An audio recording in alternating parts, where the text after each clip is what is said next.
here. Yes, we are being recorded. Thank you for everybody who's been here, who participated with this morning. Thank you, Jenna, for the lovely ride that we had this morning. We looked at some of the Corvallis infrastructure that's been put in, and it was wonderful. And now I see around me several individuals. What I'm going to ask you guys to do is we're just going to start at the far end, and we are going to go around the table and introduce ourselves. And then we're going to go around the exterior of the room and introduce themselves as well, because we have several guests. And so let's go ahead and start with Kathy, one of our newest members. If you go ahead and introduce yourself, and as we go around the table, just tell me what your interest in bicycle and pedestrian infrastructure is. Go ahead. I could do that. So I'm Kathy Rigby, and I serve at large in this committee. This is my first official meeting as a member. I live in Newport, Oregon now. I come from Salt Lake City, Utah. But Newport is my new home. And I'm hoping, my interest in this committee is from a pedestrian point of view. I'm an active pedestrian and avid user of public transportation through most of my life. I grew up in Boston, Massachusetts, which is a very walkable neighborhood in town. And I do have family members who have wheelchairs. So wheelchair access is important to me. And I also am a vehicle owner. So, but one vehicle for my family. So we share. And so those things are important to me, and that is my perspective in this committee. Thank you. I'm Dave Thompson. I was the first non-voting member of OBPAC for about the last year. I am now an at-large member. I'm from Bend. My interest at OBPAC specifically is to figure out how we can continue and enhance our influence on ODOT corporate to advance safety and bike ped issues statewide. I think ODOT regions are doing a pretty good job at this point with the tools they're given. I think we need to get them better tools. So. Thank you. Good afternoon, everyone. Andre Alexi Walker, he can pronounce. I'm a at-large member of OBPAC based in Portland. I'm a bicycle commuter, so really interested in getting to work safely and people in my community having that option as well. Excellent. My name is Leanne Ferguson. I'm a strategic investment manager at ODOT, and I'm staffing OBPAC. Thank you. I'm Mavis Hartz. I am one of the chairs of this fine committee, and I am the business representative because I own a bike shop. And kind of why I got into this is I used to work at a school, and I had this kid at one point say, "Miss Hartz, why do you walk to school every day? Do they not pay you enough to drive a car?" And I went, well, I should get paid more, but that so just I think we need to flip some perspectives, and I'm here to help that. I am Beth Young. I'm the co-chair, and I hail from Newport, but 5 years ago, Corvallis for a very long time. And so it's really fun to be back here and see the growth that's happening and all. I am the representative of local governments and planning. I am a planner with the city of Newport. Hi, everyone. I'm Andrea Durbin, the Policy and Strategic Investments Manager within the Public Transportation Division, and I oversee the team that works on policy and our funding programs, including active transportation. Hi, I'm Nolan Poole. I serve as the under 21 years old position on the OBPAC committee, and I'm really just here to see it through with the sustainability and everything to make sure there's a better Oregon in 40 years. Great. I'm Del Scharfenberg. I'm on this committee as a representative or TAC, which unfortunately has been inactive for the last year or two, ever since the pandemic.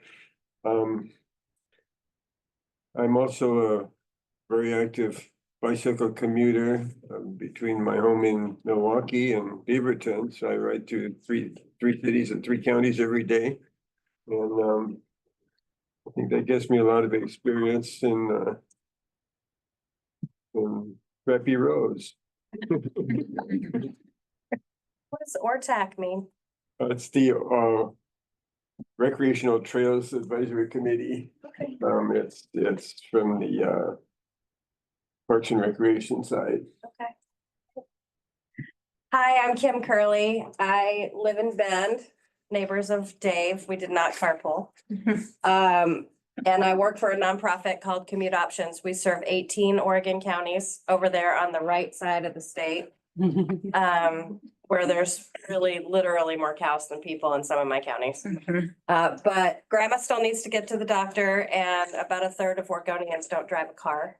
So I am here to be a guest today, and I also joined the Mobility Advisory Committee as the bicycle pedestrian representative.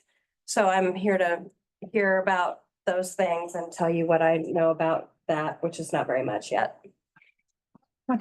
Suzanne Carlson, Public Transportation Division Administrator, and although I don't think the question was for ODOT staff, I can tell you that I did help found a community bike shop in Seattle, Washington. And I've also been the pedestrian program manager for City of Chicago. So in work as well as in my current role. Wonderful. Roberto, you're next. Roberto Goto, he, him pronouns. I am also from ODOT as the Active Transportation Program Analyst. I help support our advisory committees at PTD. So welcome, everyone.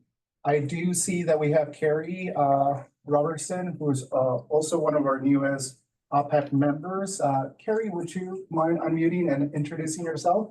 Welcome. Thank you for having me. I'm Carrie Roberson, and I'm Community Health Specialist with Multnomah County, which is in Portland, Oregon. I was born and raised in Portland, and I was a biker walker for all the time that I lived in there. And I only started having a car in the last 20 years after my son was born. So I really know and want to advocate for those that choose not to drive or cannot drive, whether it be in the inner city or in rural areas where many of my family members live. And as the lady said, grandma still has to get to the doctor, got to get to the grocery store. And how are we going to make those things happen in an easy and comfortable, non-stigmatized way? Don't forget to mention you're the environmental representative, our new one. Yeah. Thank you. Did you want to talk about that, your experience there at all? Just that the built environment in Portland has the biking accessibility, even though there's more bike lanes, has declined. It is, less safe to walk and bike now than it ever has been. And I think, just want to impact that highly. Great. Thank you and welcome to your first official meeting. Yes. Well, I guess it's your second, but still. I do see a couple of other ODOT staff joining us virtually. Please put your name and titles into the chat room so that you can introduce yourself. And folks who are joining us virtually, please feel free to use the chat room as well to introduce yourself. And if you are online and would like to make public comment, could you also make that note in the chat? Hi, I'm Wendy Byrne. I am a member of Streets Are For Everyone Corvallis, St. Corvallis, and I'm here because I can be, because you guys are here in Corvallis this time, and I used to not be online watching you, I could be in person. And Corvallis has pretty strong goals to see mode shift for people to get out of their cars and biking and walking, but we don't have that really represented on the streets. You've seen some of it, but I think it could be better. And I don't want to just see us rest on our laurels. I'd like to catapult that propaganda. So I'm here to hear what we can do. Thank you for being here. And would you like to make public comment? Okay, thanks. I'm Charlene Ellis. I am the Ward 5 City Councilor for the City of Corvallis, and I walk and bike all the time, and I really want to see the increase in that. I also teach high school, and I have kids who they were like, Ms. Ellis, why aren't you driving? And when I tell them it's faster to walk, they don't get it. But it really is faster to walk. Yep. Would you like to make public comment as No, well? I am just here to. Perfect. Thank you so much for being here. Thank you. I'm Dave Rabinowitz, Corvallis. I'm a member of the Sustainability Coalition Transportation Action Team. I'm also a retired engineer, and I haven't owned a car in more than 15 years. I got rid of my car because I wasn't using it. And I decided when I got rid of it, if I ever needed a car, I could rent one. I have not rented a car. Get everywhere by bicycle. It works very well, but it could work a lot better. And I have signed up to give some testimony. Perfect. Thank you. Oh, and I'm Jenna Berman. Most of you have met me. I'm the active transportation liaison for ODOT's Region 2. And for those of you who did the bike tour with me today, I talked about one of our amazing advocates that comes out and tests the systems with me, and that's Wendy, who you just met. So that's who I was talking about. Thank you. And Pat, would you like to introduce yourself? Yeah, I'm Pat Malone, Benton County Commissioner. I do a lot of transportation meetings, issues, deal with ODOT on a regular basis. One of my goals is to make it possible, or more possible, to get around our area without a car, and whether that's bike, walking, transit. I think that is a real goal. I thought by now, I'm in my 5th year as a commissioner. I thought the Corvallis to Albany path would just be done and we'd be looking at the next project. We will have pavement, actual, not on paper, but actual pavement, the Corvallis end of the Corvallis to Albany path this season.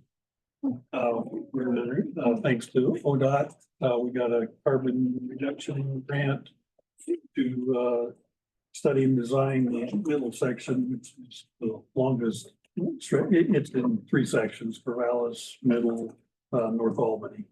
So it takes a long time. I'm not going to explain why that is.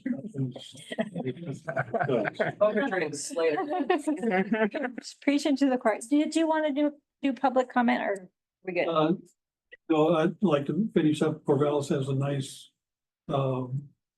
bike system, always could be better, but once you get outside of Corvallis, it gets dicey.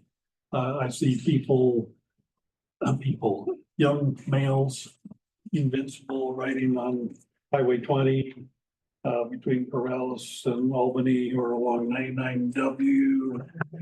And the only thing protecting them is this little white stripe. We need better connections outside of Corvallis, and it's coming, but takes a long time. And persistence. Yes, thank you. Goal and keep after. We had one join us. Hi, I'm Amanda Howell. I am the Innovative Mobility Program Manager for ODOT within the Public Transportation Division. And I will be providing an update later in the meeting. Wonderful. We're going to go ahead and skip everybody not on the committee in the wire world, because we can, and we're really enjoying being in person. So we're gonna move on to the meeting goals. Go ahead, and Beth. Meeting goals. So it's in the agenda. Excuse me. We're going to look at approve the minutes. We're going to get updates from Suzanne, Andrea, and Leanne on a few things. The business end of it, kind of internal, is we will introduce our new members, and etc. Then we wrote this letter to the Joint Transportation committee. And we have been looking it over and we'll decide if we want to approve it as is. And the other thing is an update to our bylaws. Check in on the work plan status and a break. And then Gary Obery of ODOT is going to update us on the Vulnerable User Crash Response Program. And then we're going to have Amanda talk about the Innovative Mobility Funding Strategy. And then ODOT Pedestrian and Bicycle Audit, Leanne's going to tell us about. And then we'll have a member update roundtable in which we can share, members can share what they wish to share. And then we'll do the agenda build and that's it. Wonderful. Thank you. Roberto, you have anything that we missed? No, I think we're good to go. I do want to share with folks who are joining us here for the first time, just a couple of if this is your first time using Zoom, you can use this button here to unmute and mute yourself if you are providing public comment. Just a reminder that you can raise your hand or put in the chat room that you'll be providing public comment today. The other option that you may want to look into is changing your name. Sometimes folks join us and they only have listed company name or the computer name. You can click on participant and be able to rename yourself there. Chat button is exactly like this one. You can utilize this, as I mentioned, to let us know that you're providing public comment. And to raise your hand, you can click on the reaction button and be able to do that. Another thing, just a reminder that this meeting is being recorded in accordance to public law. And just folks who are providing testimony today, just a reminder to just keep things respectful. We want to make sure that we have a safe space for folks of all walks of lives. And so just a reminder to just be respectful as you're talking or addressing the committee. All right. And lastly, public comments are just 1 to 3 minutes. But that being said, we're good to go. Go, Chair. We've decided to limit it to 2 minutes today. We're behind time right now. So we received a couple in the mail and no more, right, Roberto, than what we have printed out? That's correct. We only Okay. have few of them. And David. I'm not sure about the chat, but maybe Roberto could check that. Okay. Anybody on chat going to be providing comment? I do not see anyone interested to provide comment virtually. Okay, I'll start with the first one on our that we were given from Hans Tescherich. And he mentioned a few things. You can read about it. Does anybody want to comment on what he wrote? Anybody with bike pen? Okay, no comment. Dave Rabinowitz was here, and you can. He provided a kind of a long letter, and which I've read thoroughly, and would love to hear from you. You have 2 minutes. Well, I'd be very happy to answer questions about that. I was actually going to talk about something different. Okay. Unless you already have that. If there are any questions, I'd be happy to answer them. The thing is, what I'd like to talk about, I have slides which would really help. I don't know if there's a way to show them here. I have them online and also on a thumb drive. Roberto, is there a way to quickly show slides? We would be happy to upload those virtually online. It's just due to time constraints.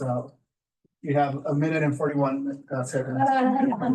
Okay, the point I'm making, it has to do with right turn adjustment. This is something I think I actually presented here a few months ago online, but it has to do with the way a right turn at Highway 20 between Albany and here was designed in such a way that bicycles, cross cars, when cars are moving at 55 miles an hour. And I have a proposal for a change in the design, general design, where cars would be interacting with bicycles when they're moving about 20 miles an hour, which is a lot safer, and the design is a lot cleaner. And I have pictures, and I'll send you copies of the picture.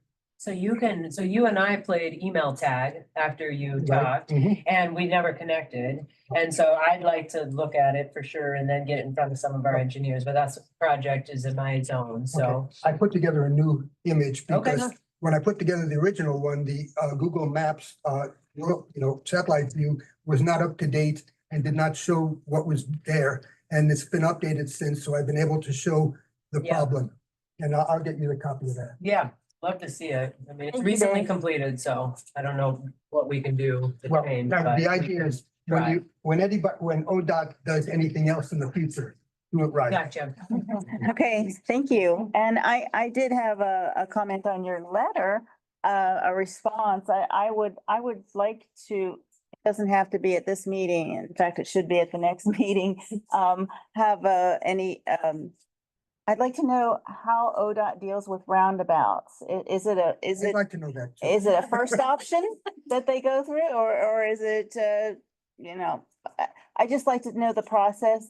And, so that's something that we'll probably be discussing at a future time.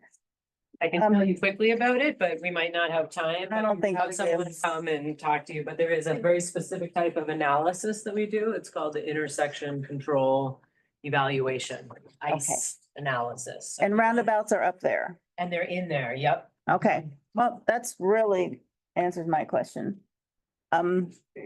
Any other comment on the comments by bike ped folks? Nope. I think we can move on. Thank you for all that. In respect to the people that are presenting, I am going to move the approving of the minutes. I'm going to boot it down. We're going to start with Suzanne Carlson instead, since she was supposed to start at the time period. So would you like to go ahead and present, please? And I'll be brief. I was just gonna give some updates. I think everyone's familiar and you've been working on participating with these joint tours. ODOT is playing a role there, but it's not really in charge. It's a legislative process where ODOT is telling our story about the budget concerns and issues that we have and the structural revenue challenge we have with gas tax boards and needs that we have. And I'm presenting on that to this group. So I won't get it too much into that. I know there's been 4 tours to date. In about 2 weeks, they're going to be at Coos Bay and Medford.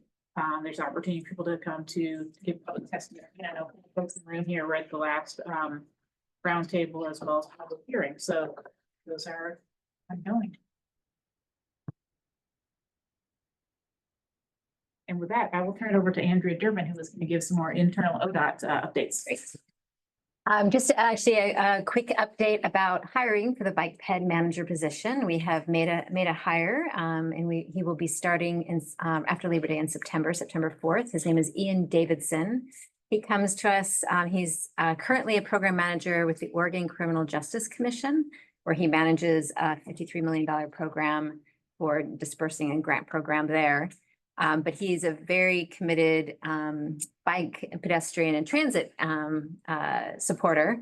He's a co-founder of Salem Bike Vision, where he helped secure and kind of advocated for a $15 million bond funding to build buffered and protected bike lanes.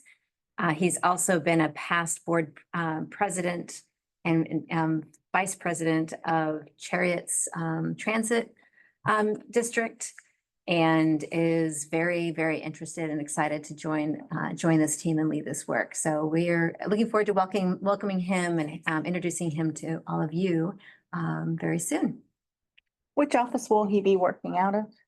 He will be working out of Salem. Yep. He lives there? He lives in Salem. Yes. Thank you. Yeah, good news. And then I think Leanne has some programmatic updates. Yeah, I just had some quick safe routes to school and Oregon community paths updates. So Alan, I see Alan Thompson is online. He's our Oregon Community Paths Program Manager. So I'm just providing some high level updates, Alan, but if I miss anything, please let me know. So For this round of funding, we have $61 million of federal funds to allocate for paths off-road paths in Oregon. The pre-application is going to open on August 1st and close on September 15th. This is just some initial information that we gather to help get folks on track to complete the full application, which will be due, which will open up November 1st and be due on January 15th. OBPAC, the Oregon Bike and Ped Advisory Committee, plays a role in recommending those projects. So all of those applications will come to you all, that will work together and create a recommended list. It eventually goes to the Oregon Transportation Commission for approval, and that will happen in May of next year. Did I hit all the high points, Alan? Yeah, it looks like the March OBPAC meeting will be the one where you make your recommendation. Yes, yes. So we'll see Alan in 2025. And we're really excited about that program and that funding. And then for Safe Routes to School, we are going to be wrapping up our application process on July 31st. So that's when that online form will close. Those are projects that's another grant program that local communities and tribes can apply for to build projects near schools that address barriers to students walking and rolling to school. We do a part 1 and a part 2 for that application process as well to gather some information. And our part 1 closed a couple of months ago. Our part 2 of the application is open right now, and we had 89 entities apply for part 1.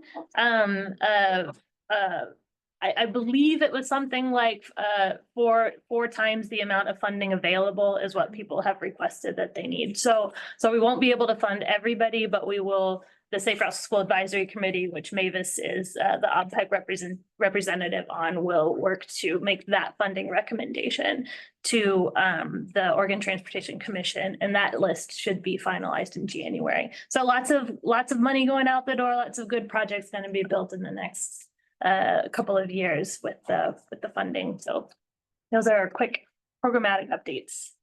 Community Paths is every 2 years? Both programs run every 2 years. Okay. The community path specifically, this 2 years will be a federal funding pot, and then 2 years from now, we'll have a smaller state funding pot. Yeah, people who deliver projects will understand a little bit more, but you can do different things with federal funds that you can with state funds, and there's different requirements. So we've separated. So the next round of community paths will be state funds. I see. And the community paths are like off-road only? Right. Okay. Right, or crossings. You can do crossings of roads to connect the paths on either side. Great questions. They can run parallel too, typically. Okay. Not anymore. Correct. Well, yeah. Right of way, different piece of. Call Alan and he'll tell you. Yeah, there's some flexibility within that program. You might be running out of time, but yeah. We also have a question from Carrie. Carrie, if you can unmute yourself. Yes, thank you. Since there was such an overwhelming request for funding, is there any opportunity or interest in pursuing philanthropic or community supported funds to make sure that everyone that's interested actually can get some funding, because it is such an important topic? Yeah, so there are kind of two conversations going on right now. One at the Joint Transportation Committee level, where there's an opportunity to talk about the needs for local projects, and without a funding source identified, but to talk to the legislature and say that this is an important program and it would be great if there's more money for it. The other sort of path to that, Carrie, is we have a technical assistance program that provides planning assistance to create a Safe Routes to School plan for communities. And in those plans, there's a list of a bunch of different, I wouldn't say an overwhelming number of funding opportunities, but there are a couple of ways to fund Safe Routes to School projects, one of which is a little more philanthropic, and so that we kind of tailor it to the local community as part of their plan. But yes, so those are the two avenues that I know of for additional funding outside of the funding that we already have dedicated to Safe Routes to School. Great question. Did that answer your question, Carrie? Perfectly, thank you. Thank you. Do we have any other questions? I had one. How is the Joint Transportation Committee? How are those, how's that form being accepted? Has it been a positive reception or?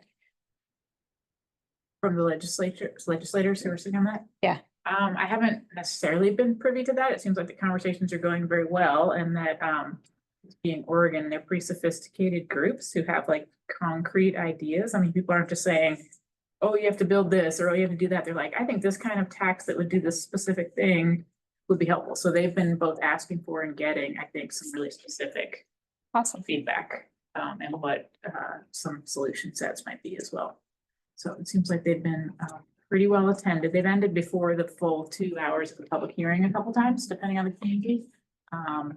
And there's been some variation by community. I listened to Eugene and I tell you what, some people like bikes in Eugene. Like, I think we just need to build all the bike facilities. So there's been some variation, but it seems like they've been pretty sophisticated and active conversations. Awesome. That was wonderful to hear. Can I toss in one comment? Go for it. I'm on the Oregon Transit Association board. We've been trying to get a team leader from our board members and our membership to get transit, walk, and bike advocates to come out for the public comment. Some of the communities where transit is more sparse, public comment period is from 5 to 7 p.m. and the buses stop running at 6. So it's a little inequitable for hearing those stories from riders. And that comment has been shared with the legislative staff, but I think the schedule is pretty set, so. Thank you for those observations. Those are important to hear. All right, any other questions before we move on? Fantastic. We're going to move on to OBPAC business and we're going to go ahead and start with the approval of the minutes that I skipped before. So we have had an opportunity to review the May 2020 meeting minutes. Do we have any discussion on said minutes?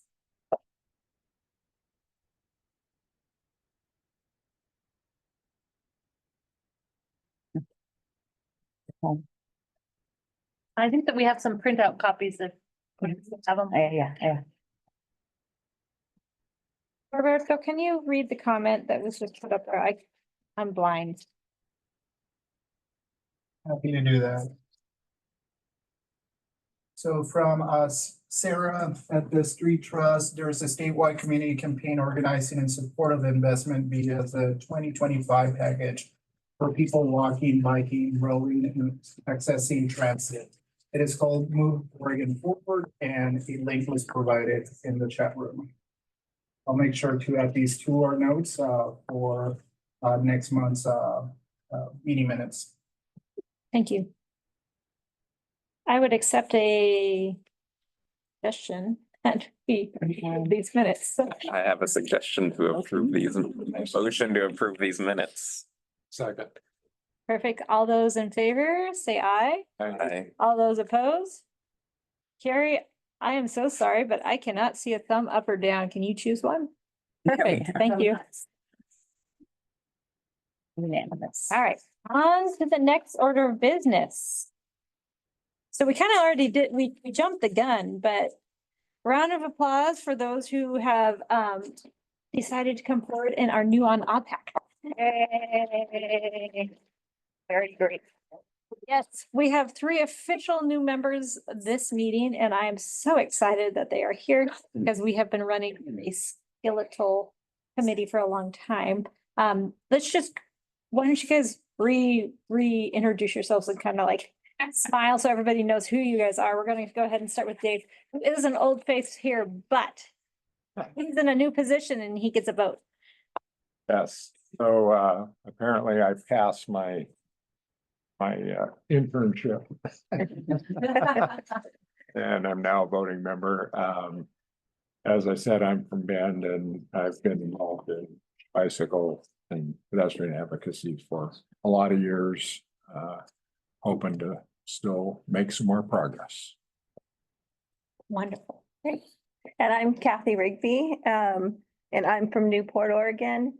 And I mentioned before that I'm serving at large and very interested in all things pedestrian, public transportation, and ADA accessibility.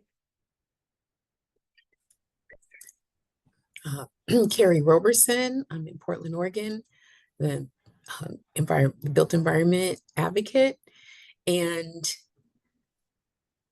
I want it to be fun, safe, and popular for people to bike and walk and roll in any area that they live, whether it be in the city, rural, on the coast, because we have experienced.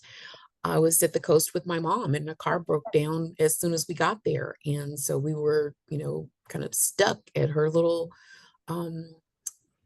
house for a couple of days because there was very little access other than a highway.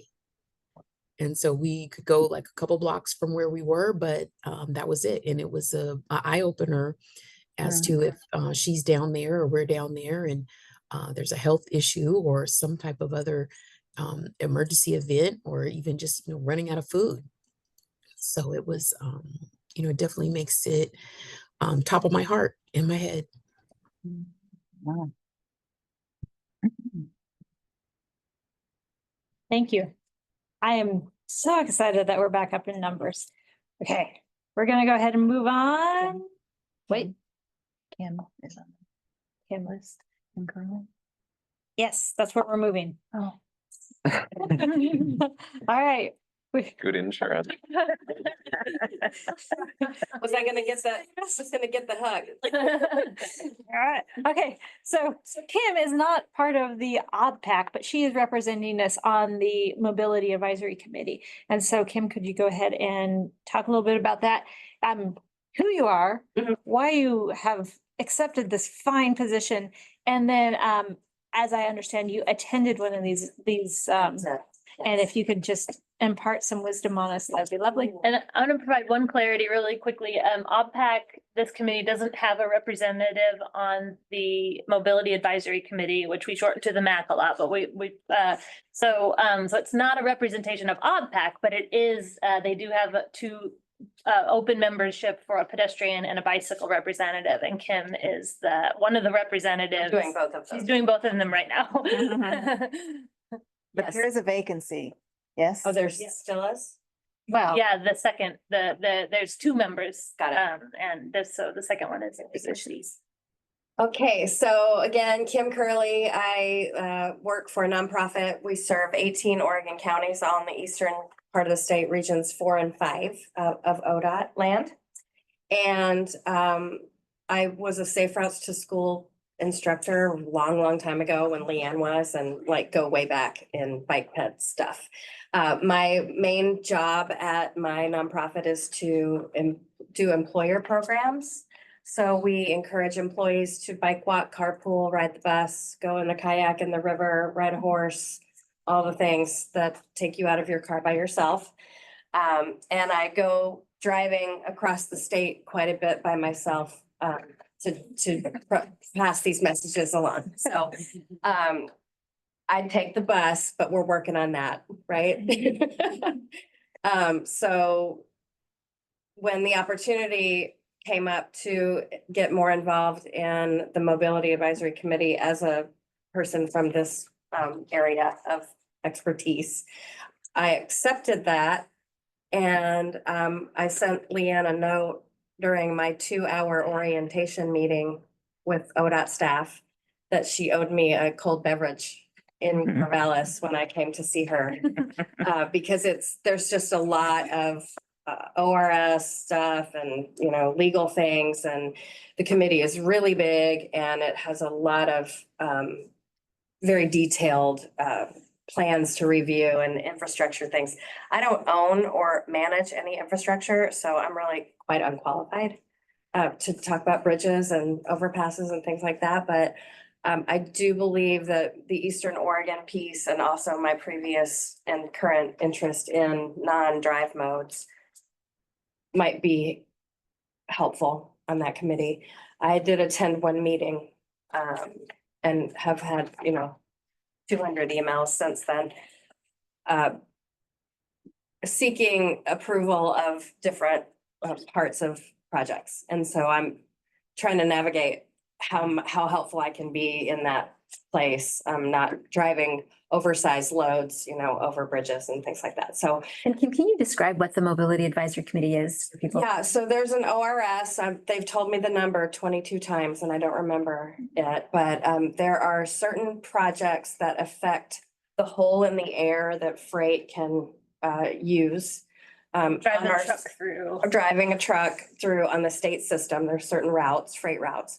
And this law requires that a review of the whatever construction plan or permanent change to those facilities has to go through a process, and this is the process. So this group convenes and the region staff or the contractors present the proposal of what they're gonna do. There's parallel paths that, there's gotta be a way around. And yes, freight is very important to our state. And so to keep the trucks moving and keep traffic moving during these temporary or permanent changes is a big deal. And so it requires the oversight of this group, from what I can tell. And then there's several ODOT staff who help. So brandy new, don't know much.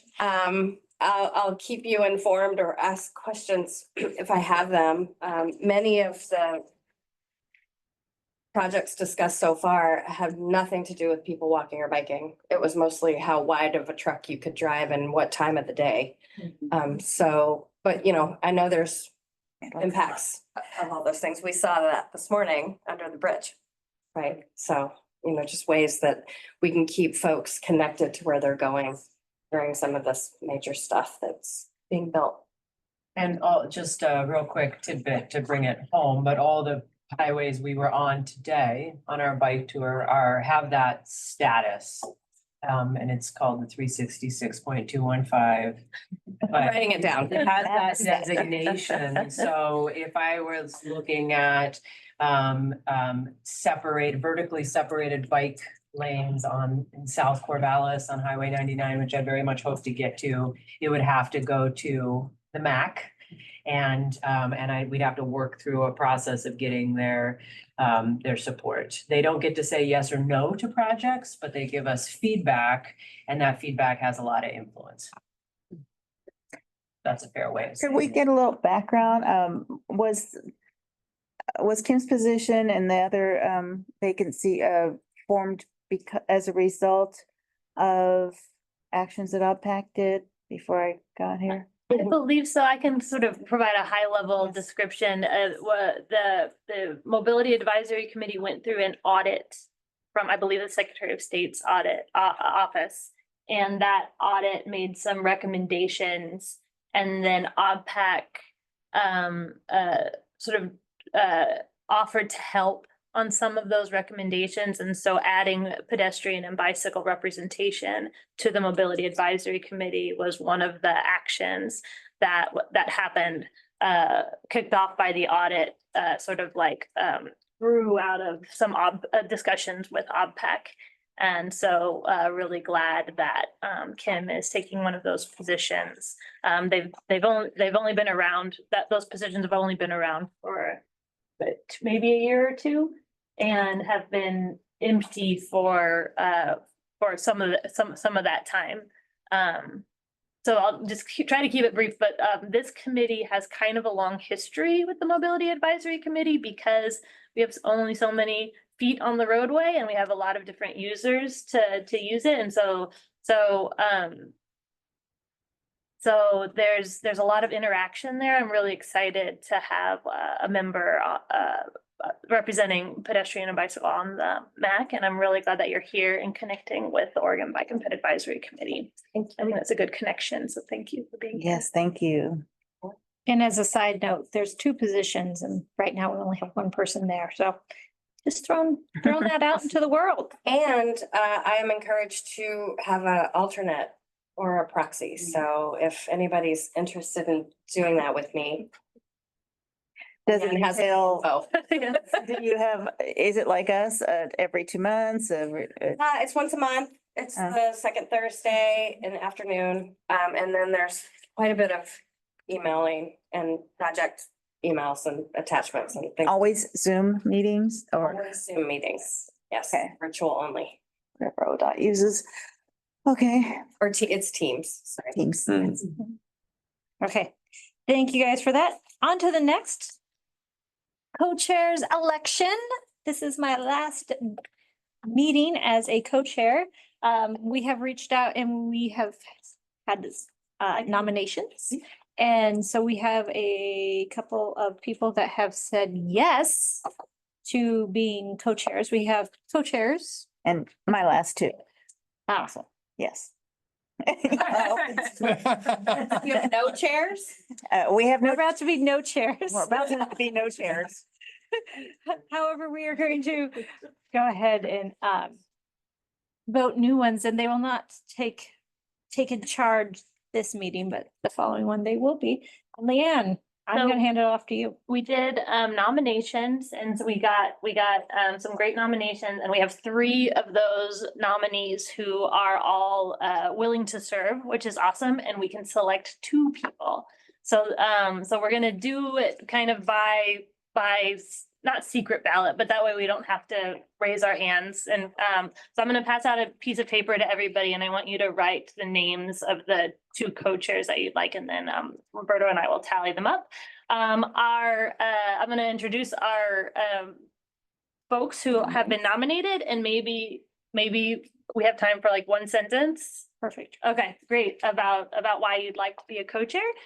We have Andre, we have Kathy, and we have Dave. So you're all right in a row. So I'm kind of putting you on the spot. I didn't let you know that I was going to do this, and we've had a couple of last minute changes of our nominations from last night. But we have Andre, would you go first, and then we'll do Dave, and then we'll do Kathy. Yeah, hi, everyone. I think most of you know me pretty well. I've been on OBPAC for 2 years and I've just enjoyed working with you all and want to put my head down and really like crank some stuff out and get some outcomes. And so that's why I'm open to this, but like it's a voting thing, so vote with your heart, you know? Vote for me. But what if we love you all? Person's gonna give you 1 and write 2 names on it. Okay, and then we'll put them in I'll come back around and collect them in a cup, and then we will tally. And Carrie. Perfect. Dave. Yes, and Carrie. Dave, will- you're on. Yes. So, I am brand new here as a voting member, so I know very little about this committee, but I'm willing to help. That's basically, we need chairs, so I said, yeah, I'd be willing to help. I don't know that I bring any special skill. So. I'm not on his campaign, but he does hear the Deschutes County by. Yeah. I saw a lot of this and. All right, next. I have even less. But so yes, I'm Kathy Rigby and I'm new to all this and just enthusiastic. So I said, sure. We appreciate. So I didn't quite think through how you 3 will vote, but I would imagine people can vote for themselves. Yes, of course. Totally wrote You this. put on Survivor. Anyone have an idol? We should have made this into. Hold it up and I'll come collect it. Okay. I'd watch OBPAC Carrie? Survivor. I'm gonna send a chat to Roberto. Awesome. Great, thank you. Carrie. Okay, while they're tallying, we're gonna go ahead and move on to the letter for Joint Transportation Committee. Nolan, you're busy writing. No, I got it. Nolan took the lead on this one, and I know I sent him some things. So, I wrote a letter and then I read it again a month later and I don't like it anymore. So basically it's a letter to the Joint Committee on Transportation, who is going around Oregon asking about a new funding bill, I believe. And so this is our letter to them to say what we recommend for their funding bill. And basically, we're saying should raise the gas tax a lot. And then also trying to figure out how to tax non-fossil fuel based vehicles for the damage causing things on the road. And coming back to it, we've realized that actually monitoring the amount of miles a vehicle travels isn't that hard with modern technology. So maybe we were thinking about adding that to the letter to rewrite it, to ask about, maybe doing GPS-based tracking. And then there was. There's already a program. Oh, they're wonderful. ORGO, been in place for maybe a decade. Voluntary, maybe 1,000 people in the state. Yeah, for low car usage people. Yeah. Well, no, it's a different way. Was it it's not for that or? It's to track by mileage. I Yeah, don't think it's necessarily has to be low, but just by mileage. I'll look that out when I Opt in. basically. The reason I would put that in the mix is there's. It already exists. It exists, and I don't want the government tracking me while your phone is tracking you. And at some point, 2016, I'm making that up, but cars are tracking you. Yeah. And so, in fact, ODOT has had conversations with vehicle manufacturers and like Apple, they like to have that information for themselves, be able to sell it or. Yeah. Okay. But I think it's the gas tax in the 2017 transportation package, I think was raised 10 cents over 4 or 5 years. Yeah. And that was what they could get through the legislature.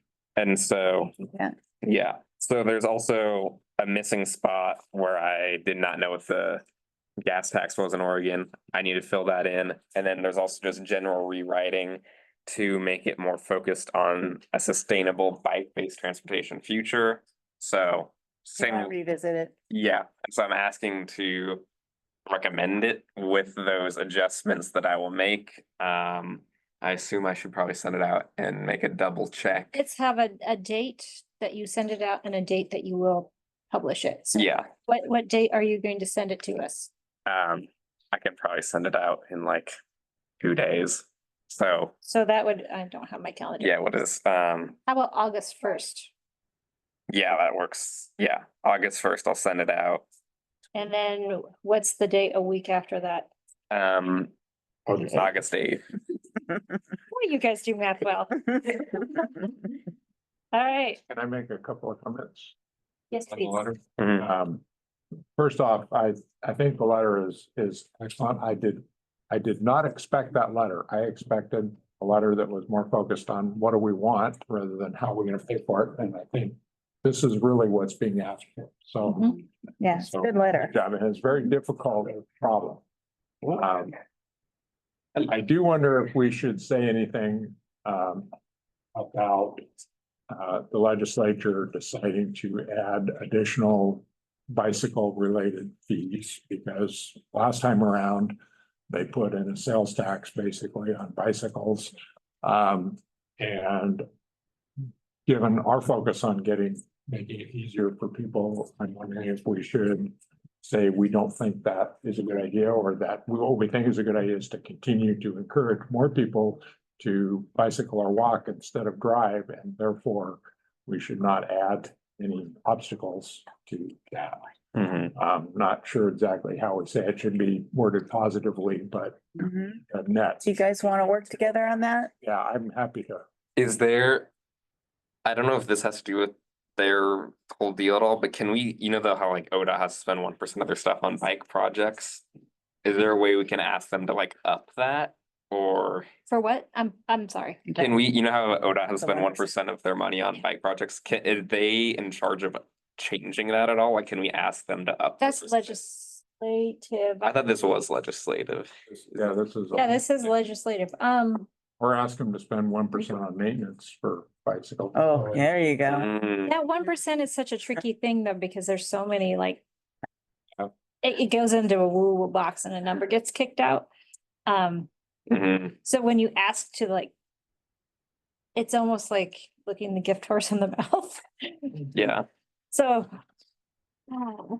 Suggestion? You may want to look at the 2025 strategy that Sarah mentioned. There may be language on what a coalition is doing. There may be opportunity to align. I'm not sure if they're asking for more than 1%, but That would be a wonderful place to look. there, it may be. So we have a link to it, so we can check that out and just see a little bit. You want to send it to me, or is it on the? Beyond. Okay. The other thing that I can share that might be helpful for this conversation is ODOT published a report about needs. And there's a line item for safe routes to school, Oregon community paths, and bike ped on ODOT right of way. And there's some numbers in there. Okay. That I can Send. to OBPAC. Okay. Do you want to work on it before August 1st? I can do that. And then. You'd like some help? Yeah. You guys are Or just- figuring that. I think maybe it should wait until, approval should wait until the next meeting because it's a lot. Well, I think we have to. We have a timeline. That's the thing, we have to Oh, push it that's- through because otherwise they won't get it before their rounds are done. And when do they need it? It's like It's September September. is the last meeting. I see. Okay. Well, then forget that. Continue. Scheduling. We had a comment. I was just wondering if it's possible to propose having the gas tank as a percentage of gas price rather than a fixed number.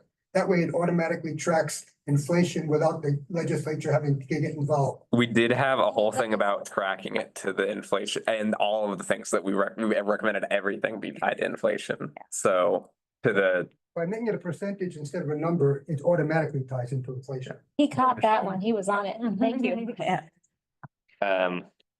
So Oregon Community. so can I move to, are there any complaints about this letter before I try and make the movement? No, it's good. No. Okay, so then with the, It's fine as it was. Yeah. But we'll let you tweak it and fix it. okay, so Could you outline the, recap what you're going? What exactly? yeah, so the adjustments, adding stuff about GPS tracking. There's one line where I said emphasis twice and I want to remove that. There is adding what the gas tax is into the blank where I didn't know what it was. There is asking for more money for bike projects about the 1% thing. There is don't tax bicyclists. They don't need more obstacles that Dave will work on. And then making overall just it more focused on bicycling and sustainability projects in the general language it uses.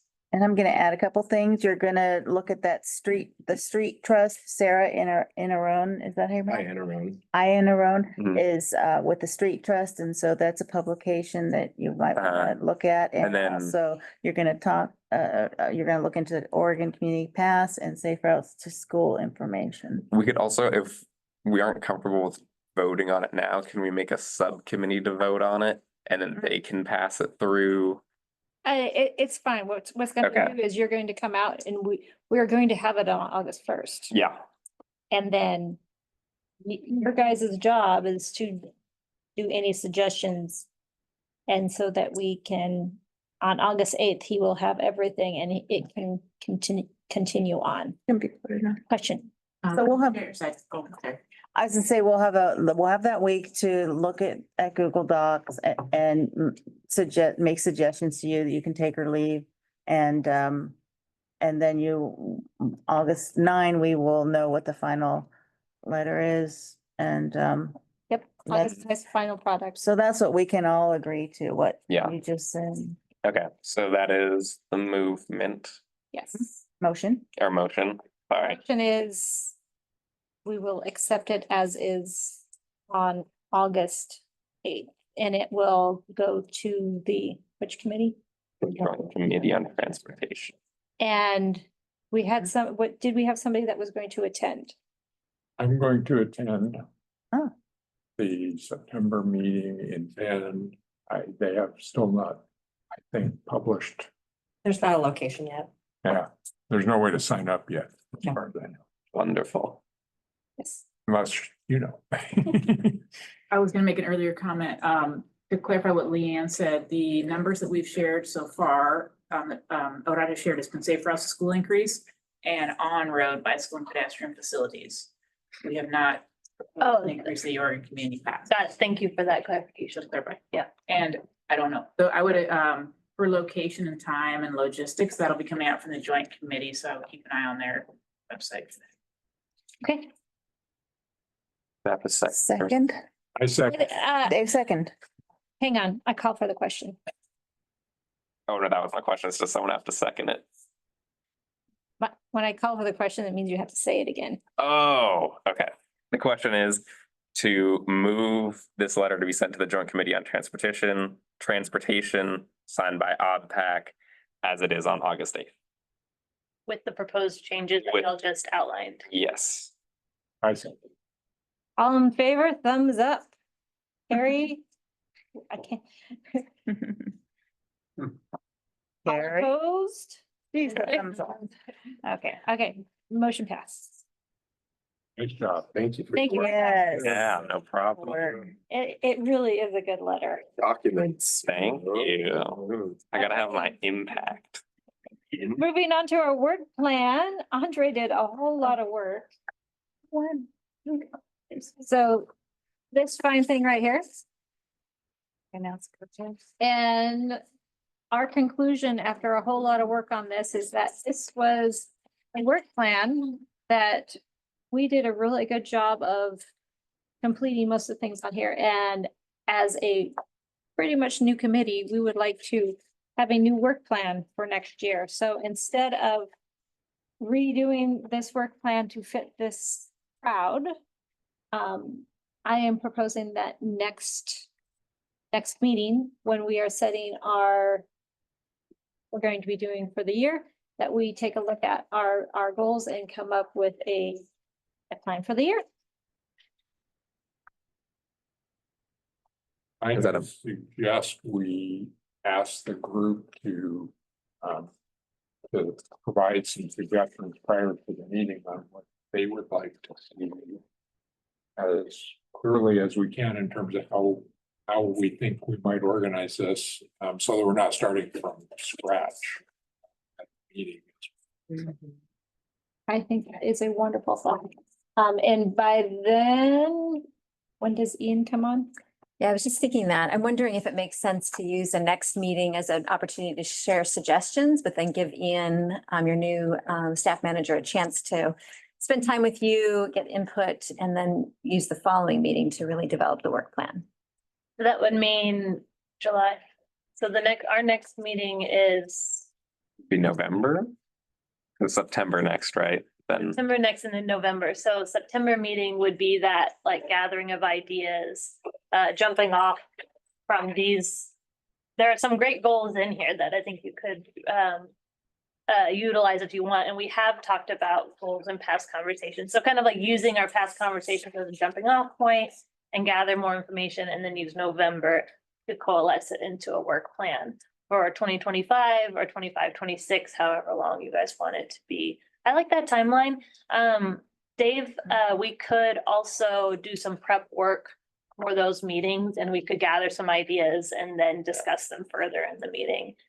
How do you feel? And, you know, I think it's great to kind of declare victory on the current work plan. I mean, that was my time, but I think that going forward, having a simpler work plan would be more effective.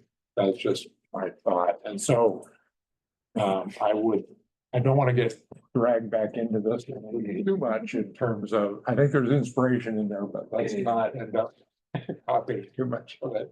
Because I think it's time for something. 100% agree. So Oh, so what will be the result in September? What will be the takeaway after we finish discussing it?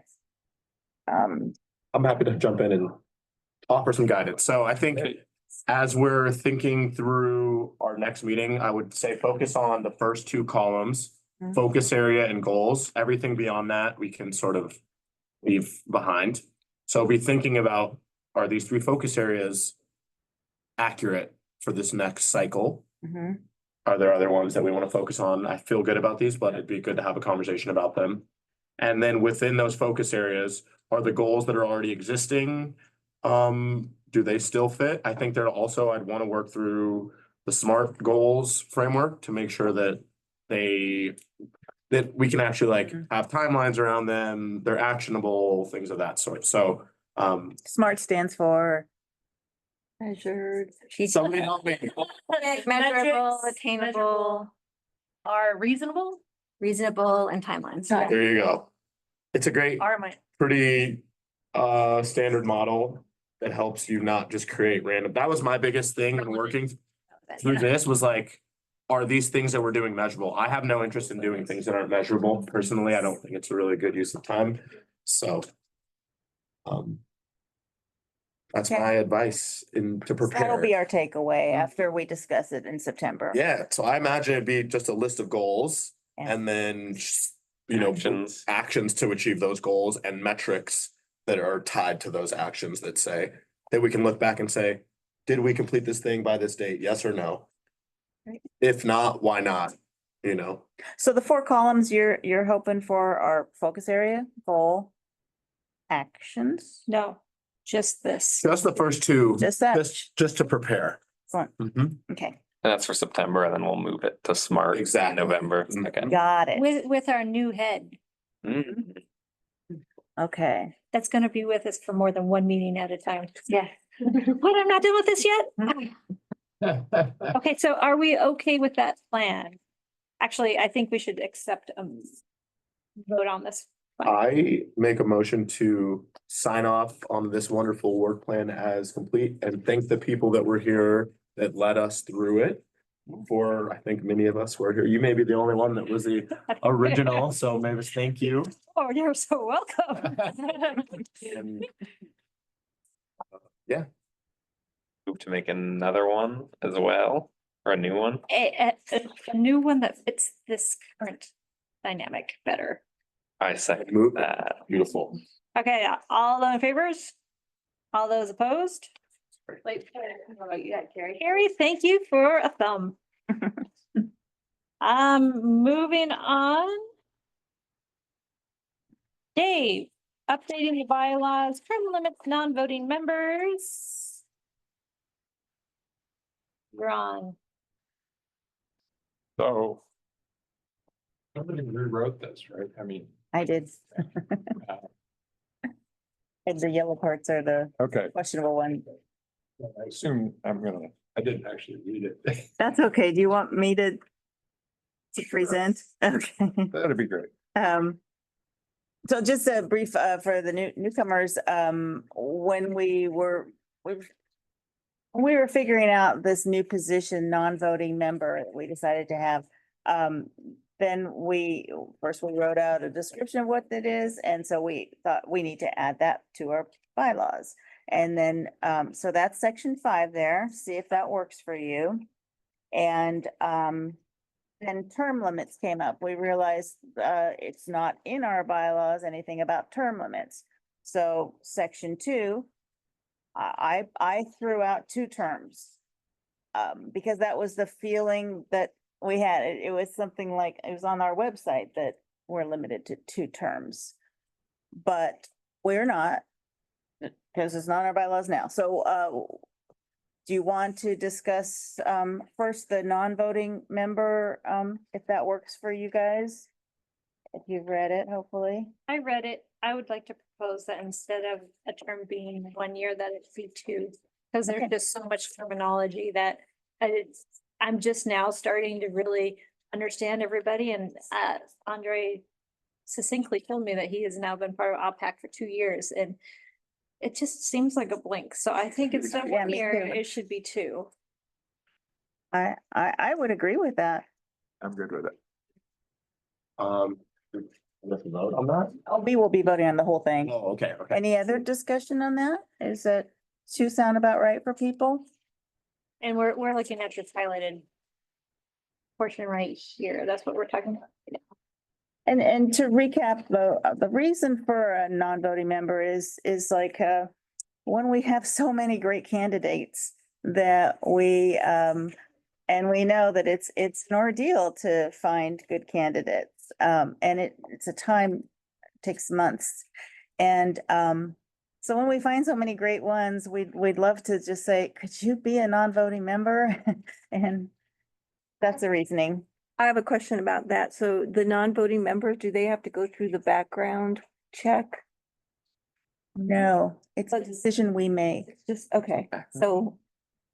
Because it would be nice, since it takes so long, for the non-voting members to have gone through that, so that when there's an opening, they can be, like Dave, can move over and not have to restart this long process of waiting to become an official member. But I don't know if that's too much. A little bit more information about this one. I actually wasn't sure about the background check, but I'm not surprised. This is a governor appointed committee, and there are a few of those at ODOT. There are lots of committees at ODOT, but there are a few governor appointed committees. You all are one of those. Because of that, you can only have 8 members.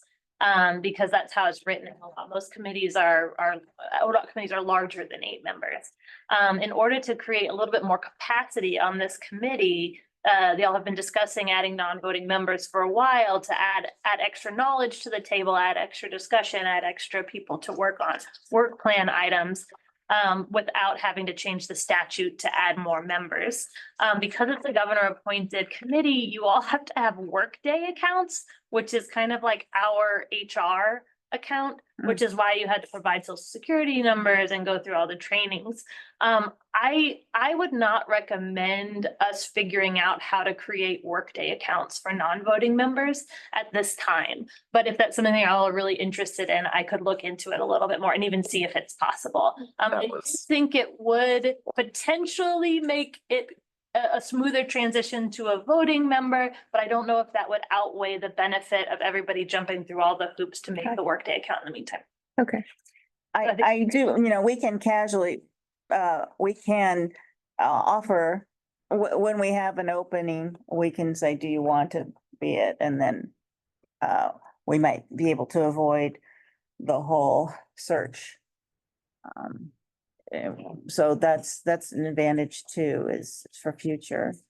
I will point out that I think we discussed this idea of transitioning from non-voting to voting, and if we were going to make that an official path and I think the consensus at the time was we weren't going to try and do that. We were just going to say, hey, obviously, if we've gotten to know somebody and they're sitting at the table and then they decide to apply for a voting position, there's going to be some advantage there, but not to make it any kind of formal thing. And so for the same reason, I'd say it's going to happen during a normal cycle of appointing new members, and we'll have to wait for the other ones anyway. So it's not. Another advantage is like Emma is now our non-voting member, and she was behind the work plan and all the stuff. So I do want to make a clarification point. I don't actually think that Emma is a non-voting member yet, because we haven't voted, like that hasn't. Oh, right.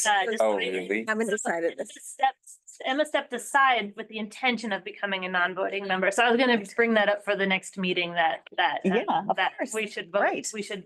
Y'all should consider voting Emma in as a non-voting member.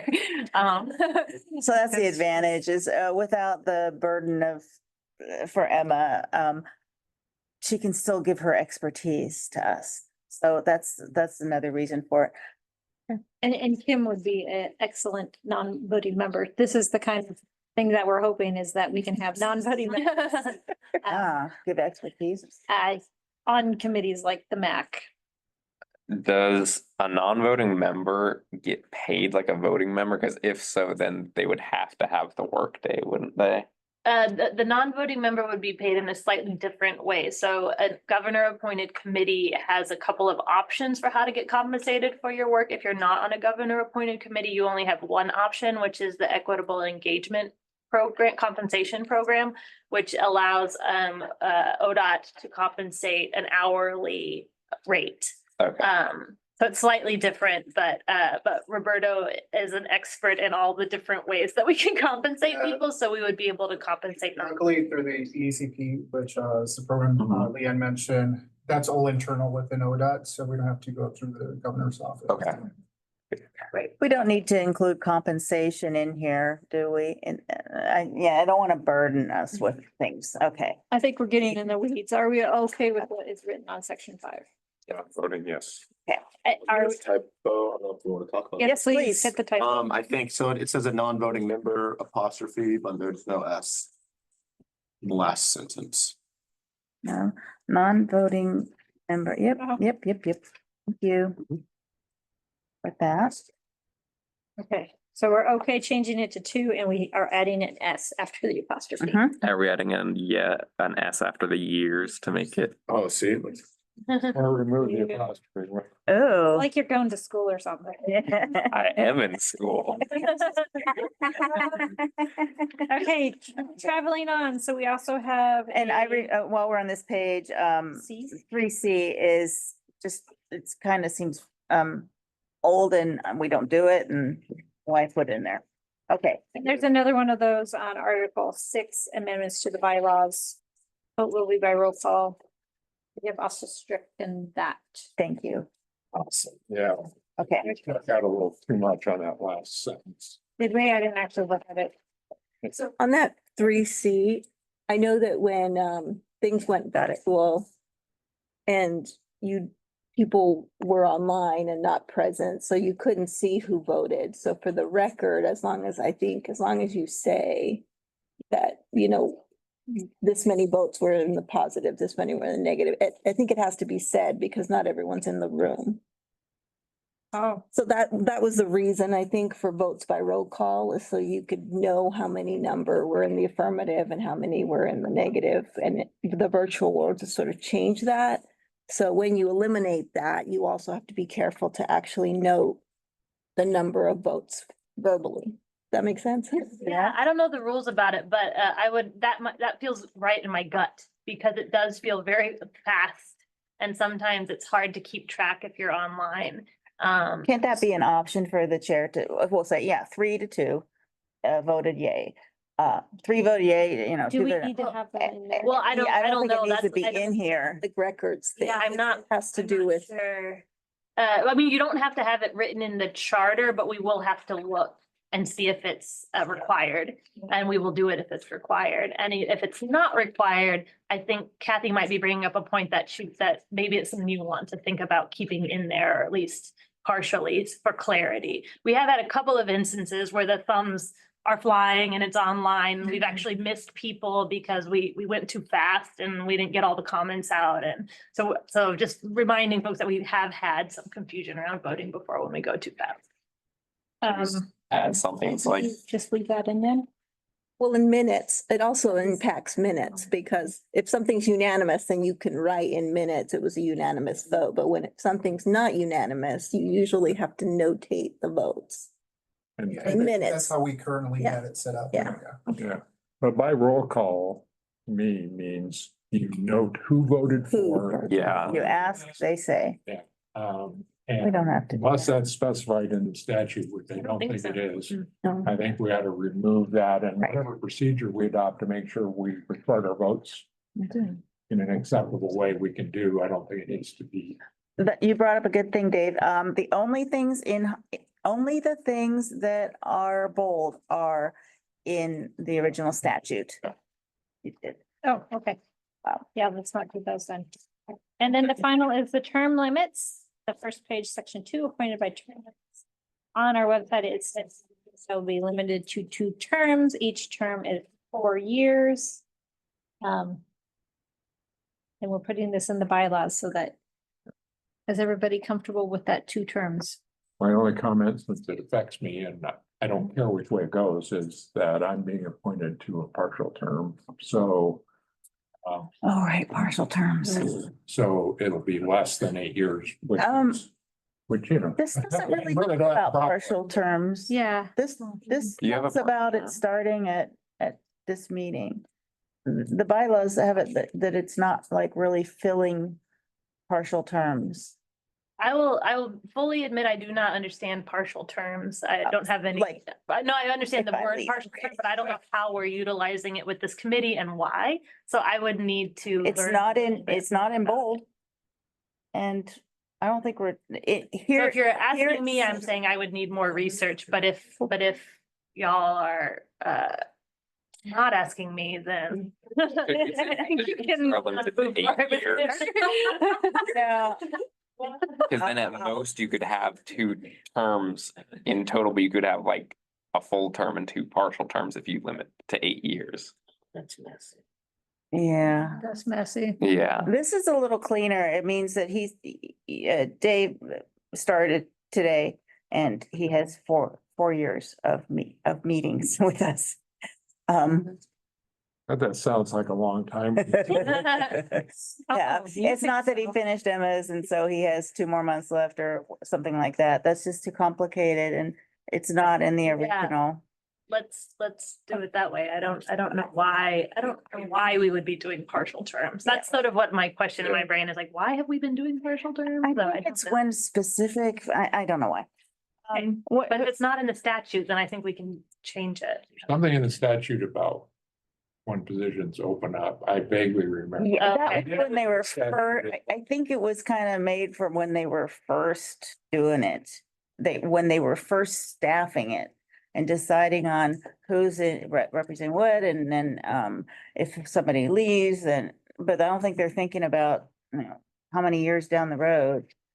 Okay, so we're getting in the weeds and we're behind once again. So we had caught up. Are we ready to move forward? I see something around do I need to break it out for each individual highlighted portion? Are we okay with Take a motion to pass it as is. Well, not as is, with the corrections. Right, right. Second fact. All in favor? I need some ayes. All opposed? Thank you, Carrie. Motion passes. Okay. Okay. Be back here at 2:30. Okay. Too soon. You didn't tell us who our next year's. I am making you guys have suspense.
We just did. We have to go back and redo. So if everybody would go back to your updating the bylaws.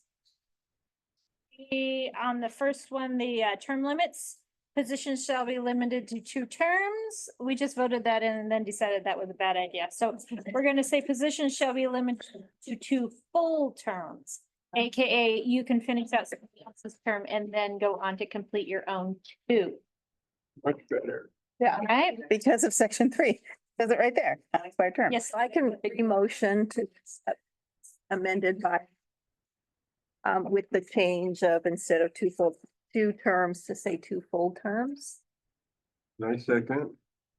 Thank you very much. All those in favor, say aye, and let me see your thumbs. Aye. All those opposed? Carrie, did you make it back? Yeah, thank you so much. All right, motion passes. Unanimous vote. No gavel. Say unanimous vote. No gavel needed. Now drum roll. Okay, drum roll, please. I've been told that I should have done this earlier, so our new co-chairs are Andre and Dave. Congratulations. Thank you for accepting the hot seat. We All might 3 of need you. to vote to pull them in as no, we don't, we just did it. Okay. That is the official vote. Officers. Just as a side note, it would be preferable if you guys don't both quit at the same.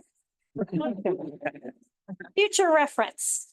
Okay, moving on. So we have Gary Obery is here to and update us on vulnerable user crash response program update and discussion. Thank you, sir. Should I stand? How do you normally? Oh, yeah. No normal. There is no norm. And let's just double check that the audio works. This, I think, isn't supposed to be wide, I think. Oh, no, there's one there too.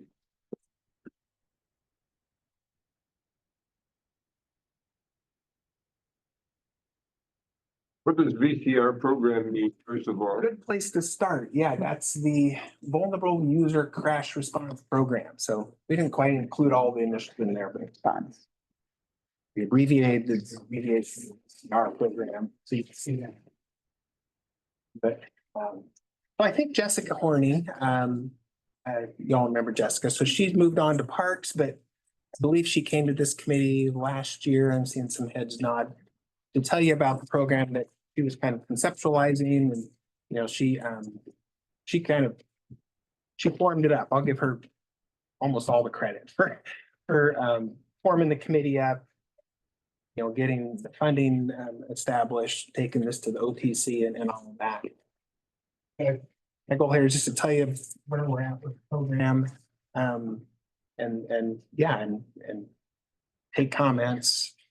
Certainly like to hear what kinds of ideas y'all have for, you know, for these low cost, quick response treatments that we're looking to install under this program. So Roberto, are you running the slides?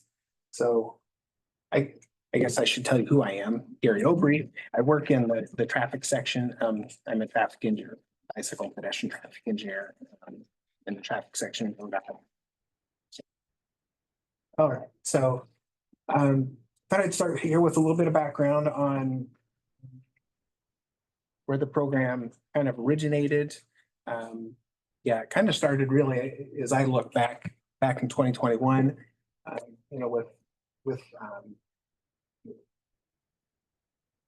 this pedestrian safety rapid response pilot. So there was $10 million that the OTC set aside to do those corridors. We had, we call it the EASY evaluation. So it was the Equitable Active Safety Improvements Evaluation Project that was published in 2022.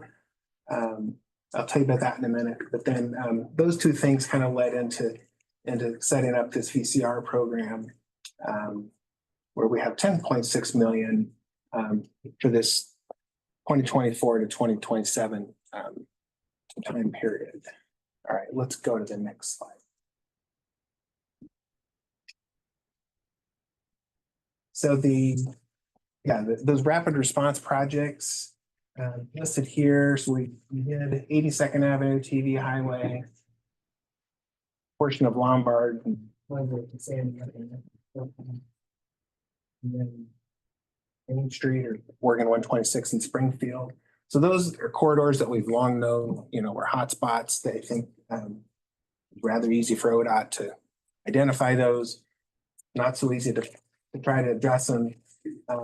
But yeah, it was high visibility crosswalk, kinds of treatments, some feedback signs, all of that kind of stuff that we did fairly quickly.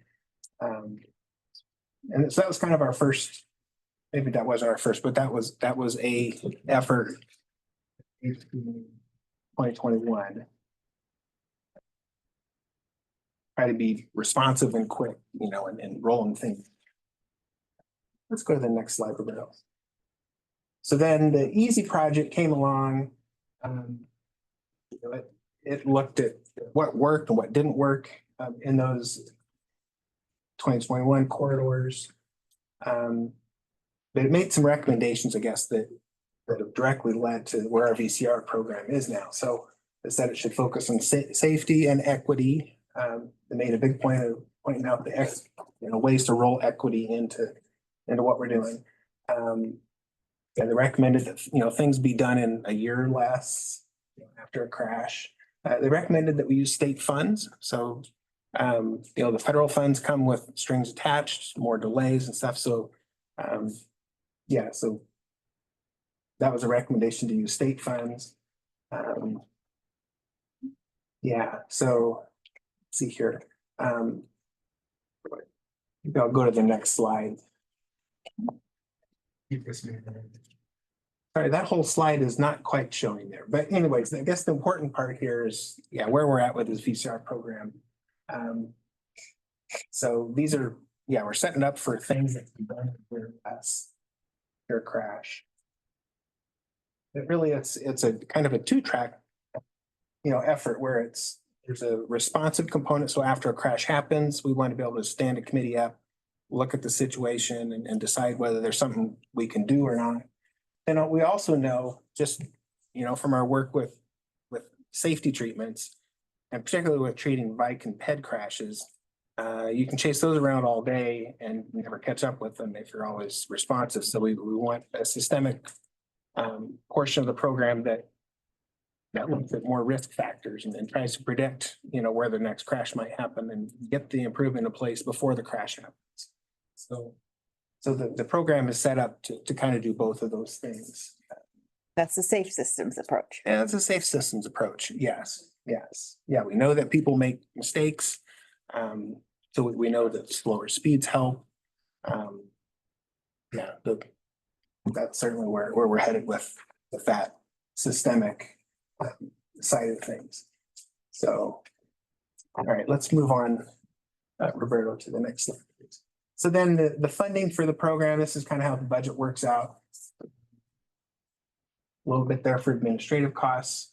About 60% of that $10 million is going towards responsive things. And then about 35% is going towards systemic kinds of things. So I did want to point out, so under the responsive portion of the program, after an unfortunate crash, these are fatalities that we're talking about. We're looking to spend, upwards and not necessarily right up to, but in the ballpark of, $500,000, at one of those sites. So we know if we spend that much on every site, we can't get to as many sites as we want to. So we're trying to be a little selective in how we pick those sites. And then the systemic piece of it, and I'll talk about that in another slide, but we're going to be priority corridors based on more of a risk factor method, more data driven. And right now we're looking to do one or two systemic corridors each year, 2025, 2026, and 2027. All right, next slide, please, Roberto. So this is kind of the timeline that we set up, that we would expect, the agency to be going through after a bad crash. So starts with ODOT being notified of a fatal crash. So we have a new system that's kind of nice that I'll pitch, kind of tout. Our crash data people and the crash unit, they've set up a system so that as soon as within a day or so, it seems like, of them getting information about a crash, it seems like that usually comes from state police. But they enter it in our system, and then that's available, to all of us in the agency at least. It's preliminary, so, not all the information is always there, but at least we can get started. We know that a crash happened. We can start trying to gather information, try to figure out what happened and then what we can do about it. It used to take 2 years for us to get that data. Yeah, So this is like a very, very big improvement. Yeah, we'd only know about the crash sometimes if the dispatcher or an area manager happened to hear about it, or, somebody locally heard about it, or we read about it in the newspaper. That's not a very reliable way to hear about crashes. So Do you actually get the police report or the OSP? we'd love to get more police reports. Our crash data people have to specially request those. It seems like Get them. sometimes they get them. Oh, They don't always get them real timely. It seems like sometimes the police agencies want to hold on to those until, like, if there's a crime investigation or something, they'll just release it. But we've been working to get those, at least get like redacted versions or something. We're kind of erring on the Yeah. side of like, if we wait until we get all the data and that we know that the data is accurate, that's what takes 2 years. But if we kind of play that a little bit looser of like, we just know a crash happened and that's all we really need to know to get started. So I really appreciate this way that we're headed. Yeah. So then, so some new things that have been, well, that's one new thing, is this initial crash database. But then we've set up this called the VCR team. So it's a representative from each region in ODOT. We have representatives from maintenance, the crash data people. They're all sitting around a table, or virtually at least, able to look to see what happened with a crash. this includes the bike ped liaison. or- Yes, when that person finally gets hired, we will. Oh, no. Oh, it'll be the. I'm sorry. The new Jessica. It doesn't include you though, you guys. No, okay, Yeah, not the way the committee is set up right now. okay. Um, Second. yeah. Curious. I guess the representatives on the team they're typically the safety investigators or the region traffic engineers at each region. Those are the people that I guess that are right there around the table. They certainly talk to other people and invite other people as needed. So how often do you have these? As soon as And the it's, crash happens? well, no, it's once a month. Yeah. I have some notes here that I should. Yeah, it says. I should.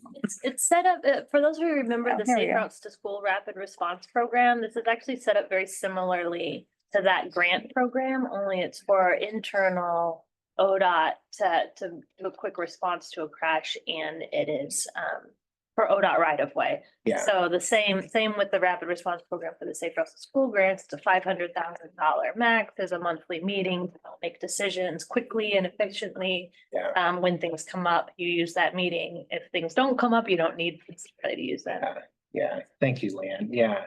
So that team prepares a list of possible improvements that are forwarded to the region traffic engineering office.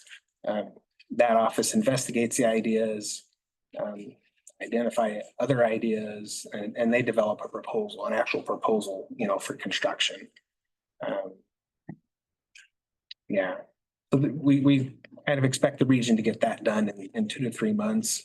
And then, 6 months for construction. Okay. So. Cool. So if we think about how the process is different than, I guess, than the typical ODOT process. I think there's, we try to avoid like the right of way acquisitions, utility relocations, and certainly we don't have to go for funding. So the program has funding, and I think that helps make all this happen. We talked a lot today, Gary, on Yeah. the tour about the flexibility and the increased efficiencies that we have with things like the detection, the signs and the paint and the technology, when we keep it in that maintenance realm. And so that's why I really appreciate what Harry said about having maintenance at the table. I also talked about the incident today with the 14-year-old girl who got hit and killed. At the crossing that we saw today, and all of the improvements that came about as a result of that were very similar. We did organically what this program is codifying. And normalizing, which was we all started sending emails around to people like Gary saying, can we add these advanced flashers that are coming down here? Could we add another solid white line in the middle so people aren't changing lanes right before the crossing? Can we update the signs so that they're the new brighter yellow, right? And so those are the low hanging fruit types of solutions. If we start looking at building new ADA ramps, it's 2 years minimum. Yeah. And I think it may be a key word that I hear you say there was, it was organic. And that's what we're trying to avoid with this. Yes. program. Yeah, sure. Much organic kind of work, because then it's on the connects that way. Right, exactly. So we're trying to look at every crash, and trying to look at it, without the bias, without, regard to whether it made the front page of the newspaper or not. Yeah, that's effective. Mhm. All right, let's go to the next slide there. Let's see. There we go. So these are the people that are on the team.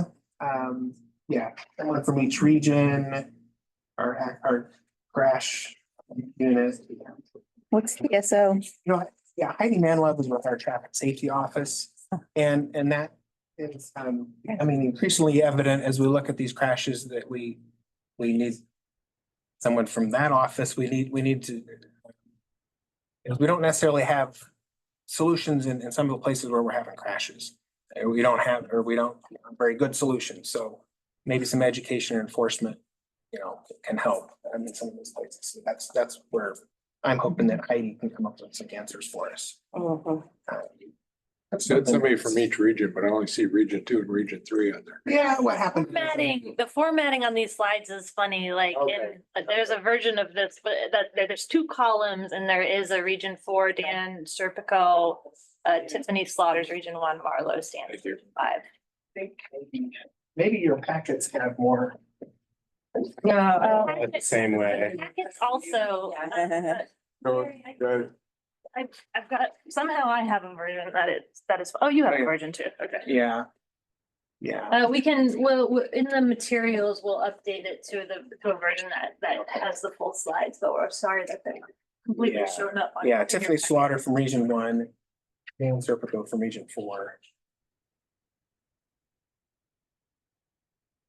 Okay. I'm gonna switch over to the PowerPoint instead of the PDF, maybe that makes a difference. It may not matter that much. I'm gonna breeze through the next couple of slides pretty quickly.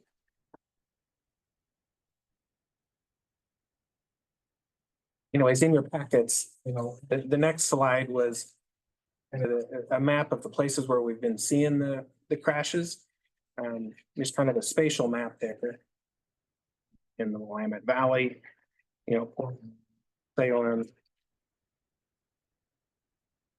Eugene, those seem to be the hotspots for these crashes. And these are only crashes on the ODOT system. That's a good point. Yes, they're only ODOT facilities. So that's what we saw in the first 3 months of the year. I think there were 10 crashes.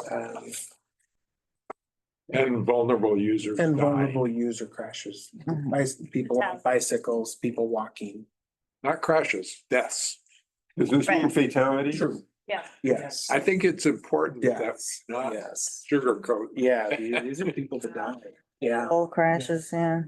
Interstate's part of the ODOT. Especially like inside. Similar pattern.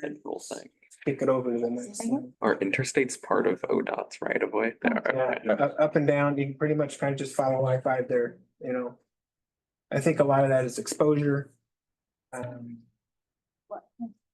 Yeah. And a lot of that is a lot of crashes on I-5. The next slide kind of shows, yeah, that, we're seeing a lot of the crashes on the 55 or 60-mile-an-hour facilities. Do you have it divided up by, are they coming on an on-ramp versus just a stretch or?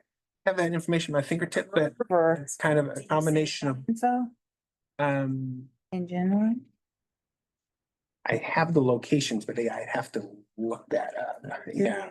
We try to figure out when, when the team is looking at it, it's like, does it look like the pedestrian was trying to cross the ramp, or The on-ramp? if it happened at a ramp and yeah,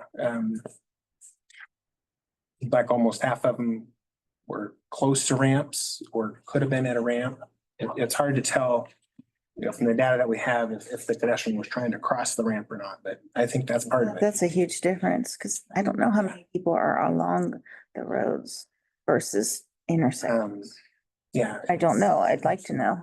Yeah. But remember that this is all, we're working on preliminary data, so we're not gonna have all the details that you want. But in 2 years, we will have more detail about each in a way that is more, you can look at it more at a big picture. Yeah, let's go to the next slide, please, Roberto. We do have some, I won't call them criteria, but questions that the committees, asking themselves when they're looking at these crashes, just to kind of see if we think this is a place where, where we want to spend VCR money. Not everything has to be a yes, for it to get funded or even for the committee to make a recommendation. There have been, some of the crashes I'm thinking of one in Roseburg. Committee suggested that they, check the illumination. They weren't sure that all the lights were working as intended. There was a gate there that Region says, sometimes that gate ends up open, so then people start walking across the freeway. So we recommended that they go check the gate. This was a question similar to that, is visibility, like, do you take that into account? Like, was the person hurt?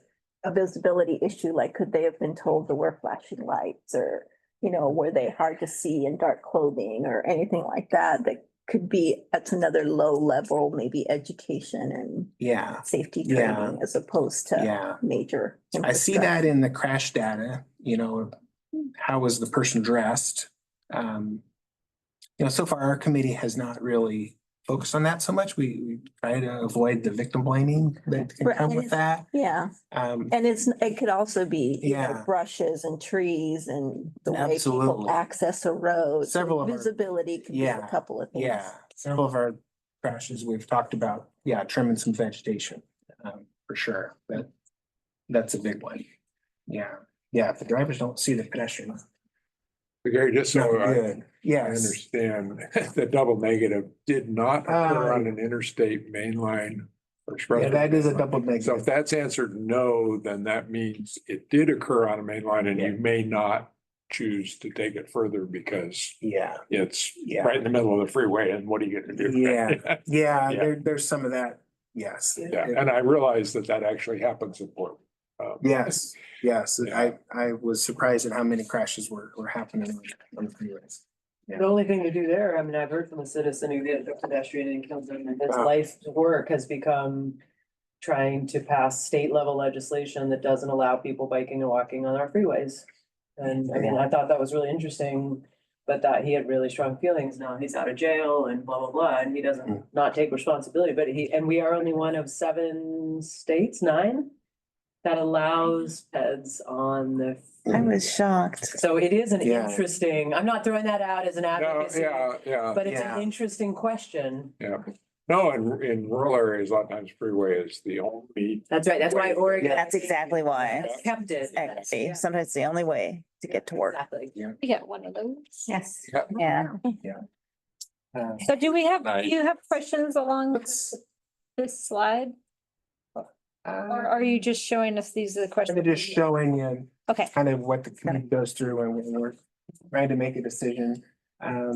Let's go, Roberto, let's go down to 14. Okay, not to push you or anything, but you're scheduled for 5 more minutes. We should finish this up. Mhm. Yeah, we had a project in Reedsport. I guess the end result of the discussions and region investigation stuff was install one of these crosswalks. There was some flashing beacons. We had thought about two, but anyways, they ended up on one.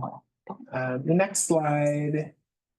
We health region, with program funding, health region accelerate. A crossing, this is on McLaughlin, 99E there in Portland. Can I go back, I'm sorry, we have a question about the Reed's Park. Yeah. So we had somebody, they changed, so they did a road diet and then they decided it was backing up things too much in Reed's Park and they took out a portion of it. Yeah. Is that same? Okay.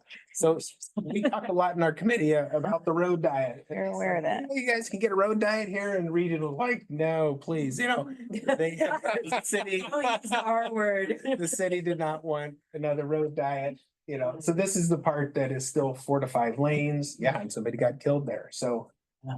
Goodness. Yeah, but the city is not, and I don't think the region was in an appetite for a road diet in this case. We tried. We know that it's better. So let's see here. So I want to go down to slides 17 and 18.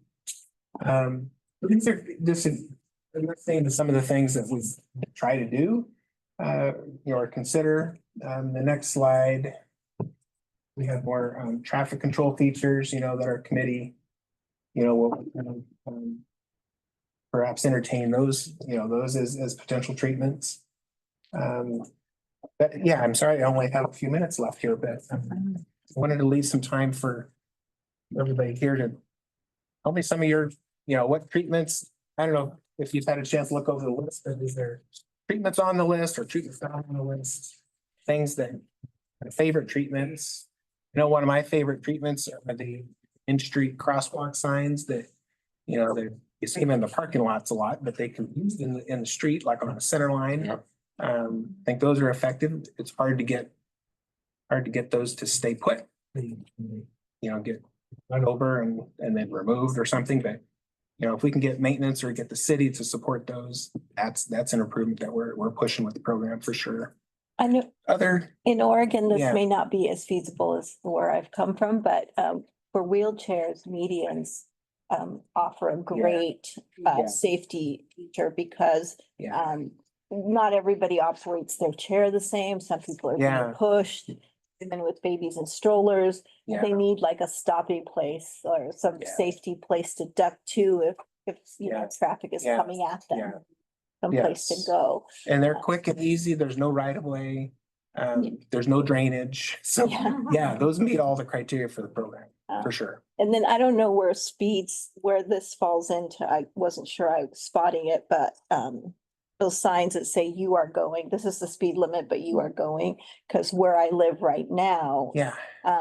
People come down off of a hill and are like picking up speed, but then there's one of those flashing speed signs that really I find it super helpful because it's right in front of a crosswalk, pedestrian crosswalk. And if it weren't for that, like alerting people that somebody's watching their speed, makes them feel like someone's watching their speed, they wouldn't slow down for that crosswalk. And I could see a lot more accidents happening if that wasn't like, they're checking their Those are speed. effective. Yeah. Other ideas. Thank you. Other ideas. I know this is just kind of my philosophy, but like doing less instruction to the people on the system and more like changing the system so they automatically do what's safer. So less traffic control. Yeah. And more geometry. Yeah, and more, So I don't know if you can kind of that down is like trying to put. I'm a traffic engineer, so no. Yeah. You just put him out of a job. I don't want to. Yeah, absolutely. It's spot on. That's what my wife tells me. She's like, don't tell me to go slower, just make me go slower. Yeah. And I know I don't know if there's stuff about like, planting trees along the side of the road to make it feel That's more an option. mature. That is That's, trees is among the list, yes. Yeah. So I was just, Co-benefits. I like the focus on that more than the focus on more very engineer. I like the engineering side, but it's also like, I don't know if it works as well. No, I'll say it doesn't work as well as a geometry and roadway stuff. Thank you. I don't see roundabouts. Can't build a roundabout for $500,000. Well, you can. Yeah, I think that's a good point. I think I missed it, but I was just looking at a report yesterday. They're talking about mini roundabouts, but Yeah. you know, WashDOT has installed quite a few roundabouts, and some of them are just mini roundabouts, but it doesn't take much. You know, you don't expand the footprint of your road much with those. So, Yeah. Look at yeah. the thing I submitted for this meeting. I will. I need Okay. one of the engineers I'll be looking at it with. Good. So yes, That's a thank you. nice alternative to a median because that at least gives you a spot, a Yeah. safe landing spot to go to also for someone in wheelchair. Okay, I'm gonna make you guys move on in 3 minutes. So if you got something to say. That I didn't see Okay. there, but Yes. daylighting corners. Okay, Which is- no, I didn't get that on the list. There's, Removing parking from the first. whatever, 20 I agree, yeah. It's free, basically, or very inexpensive and has a huge impact for both drivers and Yeah. pedestrian cyclists. add that to the list. Thank you. Yeah. Excellent. I like the bike, you listed bike box. I like any way to make them be back from the intersection. There's no reason they need to be that close to the intersection. Saying, I got one bigger thing. You probably don't want to hear this, but bigger picture. I was just reminded that the part you're talking about, the road that you're talking about is part of the Oregon Coast Bike Trail bike route. And do you give priorities for vulnerable users for any of these designated Oregon bike routes?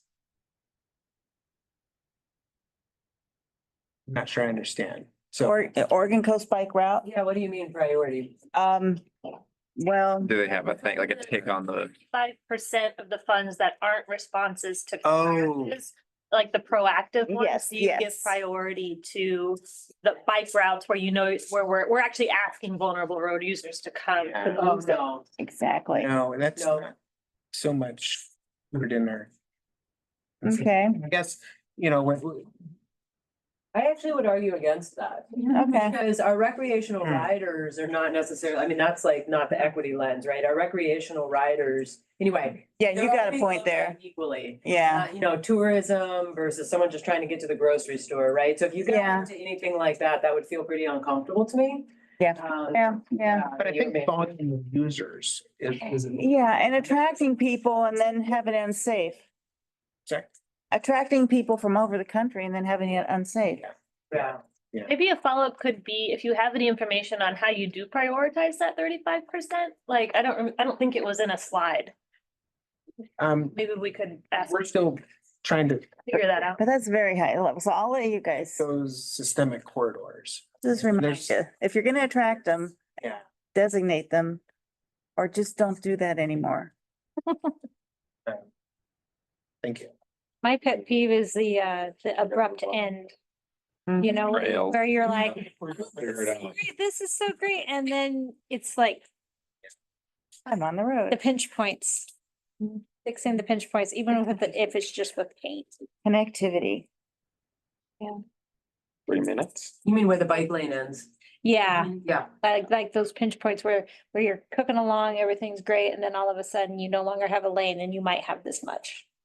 Yeah. Those points in particular, I find them very hair raising. Do we have any other comments before we move on and appreciate Amanda House fine? Thank you, Gary. Scary. Thanks, Gary. That's great. Good job. I'm glad to see those changes. Yeah, yeah. It's- It's a good program. Yeah. And that's one of those things that was on our work plan that we have done. Thank you very much. Oh, good. Pick it up because you did it. It's a lot of credit. Let's hire Jessica for sure. Oh, no, we just asked the right questions because she told us to. I'm gonna say this, and then I'm gonna say I already thought of it. All right, Amanda, please. Hi, everybody. Amanda Howell, I'm the Innovative Mobility Program Manager in San Roberto. I am here to provide an update about the Innovative Mobility Program funding. We have a funding strategy, which is really exciting. I just wanted to give you a high level update about where we're headed. And highlight the first competitive upcoming grant opportunity that we'll have this fall. Yes. So next slide, please. I'm just gonna provide a little bit of context. I know many of you or all of you may have heard this before, but just in case you haven't, or it's been a while. This is a new funding program. The Oregon Transportation Commission, which I failed to spell out on my slide, approved $20 million in 2022. Half of that is federal, half of that is state.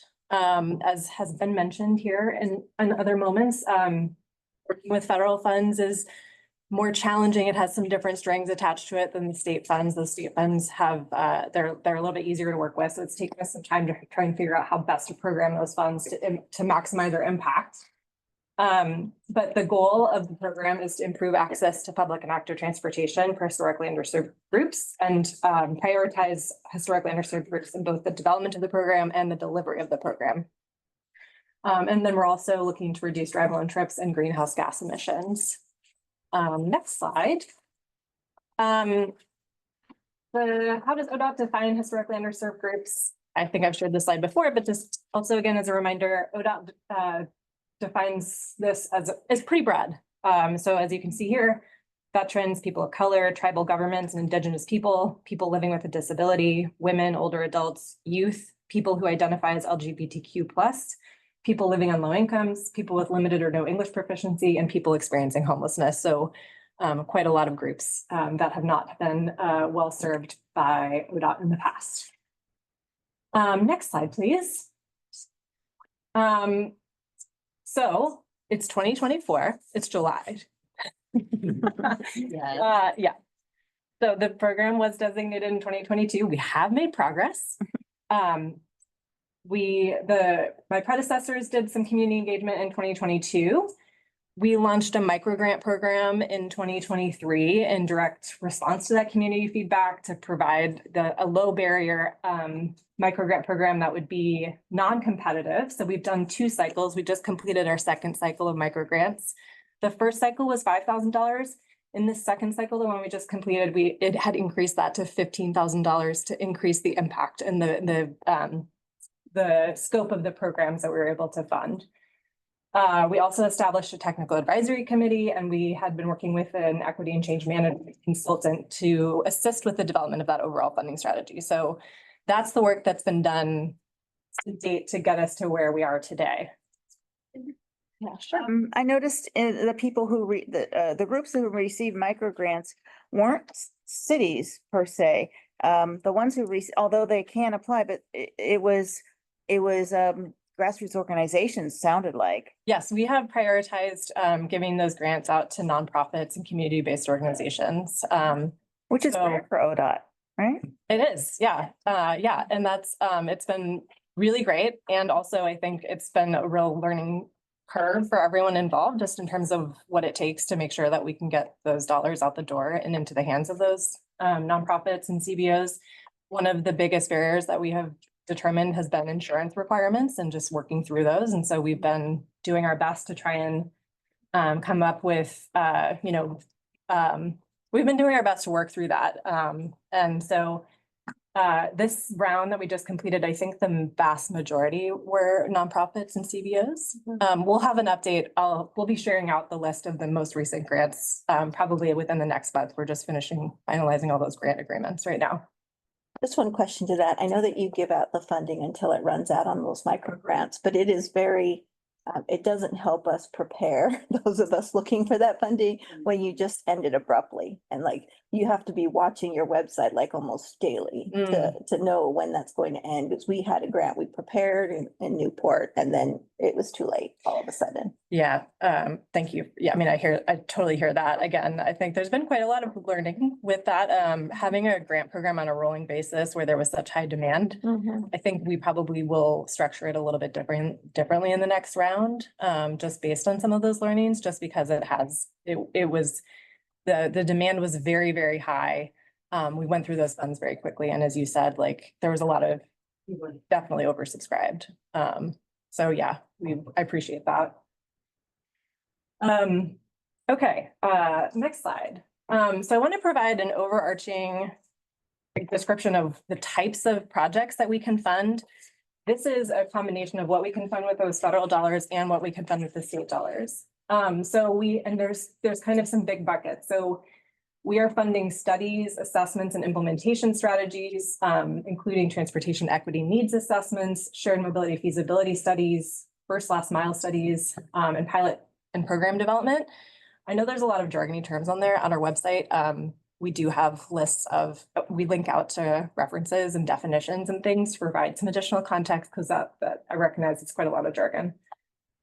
We can also fund, and I've tried to highlight it in a slightly different color in bold, which doesn't entirely translate here, but under our new shared mobility services or improvements to existing services of particular interest to this group, we can fund micromobility programs, including bike, e-bike, e-scooter share, e-bike lending libraries, in addition to carpool, car share, van pool, transit, and microtransit. Next slide. We're also funding minor infrastructure projects that are supportive of active and public transportation, including transit stop improvements, mobility hubs, but I'm guessing those are going to be on the smaller scale. Bicycle racks, things like shared package lockers, temporary bicycle and ped installations. We have already actually funded some of that work through our microgrant program. We've done a lot of funding of outreach and education efforts and safety gear through the microgrant. So travel trainings, bicycle and ped safety gear, translation of materials, and then special events, including open streets and bike rodeos. That has really, a lot of that has been the focus of our microgrant program thus far. And we are mostly focusing more on outreach, education, programming, that type of work, and capital rather than infrastructure, in part because we want to maximize the impact of those dollars. Next slide. We're going to have 4 types of competitive grants. The first 2 on the left are going to be our first solicitation this fall. So in the fall, we will do our first solicitation for number 1, study and assessment grants. Those can support those needs assessments, feasibility studies, implementation strategies. Those will be funded with our federal dollars. We are keeping our federal and our state dollars separate. That will have a match requirement. We are also opening our first round of pilot grants to support piloting of new shared mobility services that will include funding for operations. And those will be funded with our state dollars. And we're still kind of finalizing what the match rate is going to be on that. So that'll be our first solicitation this fall. In the spring of next year, we'll do another solicitation, which will be for service expansion grants, and that will be to support expansion of existing shared mobility services, some services that have gotten off the ground and have that proof of concept and they're ready to expand or have a continuation. That will also be funded with those state dollars and operations will be eligible. What would be an example of that? Like a helmet giveaway project? For the service expansion? Expansion grants. Those we're looking at more like expansion of like an existing bike share program, for instance, like I was going to expand into another city beyond where it is right now, things like that. Yeah. Kind of on that scale. How and then are you mostly focusing on, okay, here's in my imagination, doing like micromobility grants would not be a micro grant. Like it would take some money to make. You're right. A micromobility system. You are totally right. So these are the types of grants, and then the what we can fund kind of nests under these types of grants. So we can support micromobility across the board here. So you could do an assessment of what that would look like or an implementation strategy. You could pilot a new service with that. If you have an existing service and you're ready to expand, you could do a service expansion. And then we will also have that final bucket, which will be our capital and equipment grants. Those will be funded with federal dollars, and that could be used to support a pretty significant expansion or purchase of capital. And these will be bigger than the $15,000. So. Oh, okay. So it's separate than that. It's already running. This is what we're looking forward to. Bigger, bolder. Yeah. Grants. What is grant range for these grants? Yeah, great question. So for the study and assessment grants, we're looking at a range of around up to 200,000. Pilots probably closer to 100, 150. Service expansion and capital equipment will both be kind of up closer to the $500,000 range. And you won't be limited to, like, you could apply for service expansion and capital at the same time. It's just a way for us to make sure that we're keeping those funding pots separate on our end. And then what percent is like these grants compared to the micromobility grants of the $20 million? Of the micro grant? Yeah, like what percent is the micro grants of the 20 million? The micro, we have of a total of $20 million, we have $1 million set aside for micro grants over the course of the program.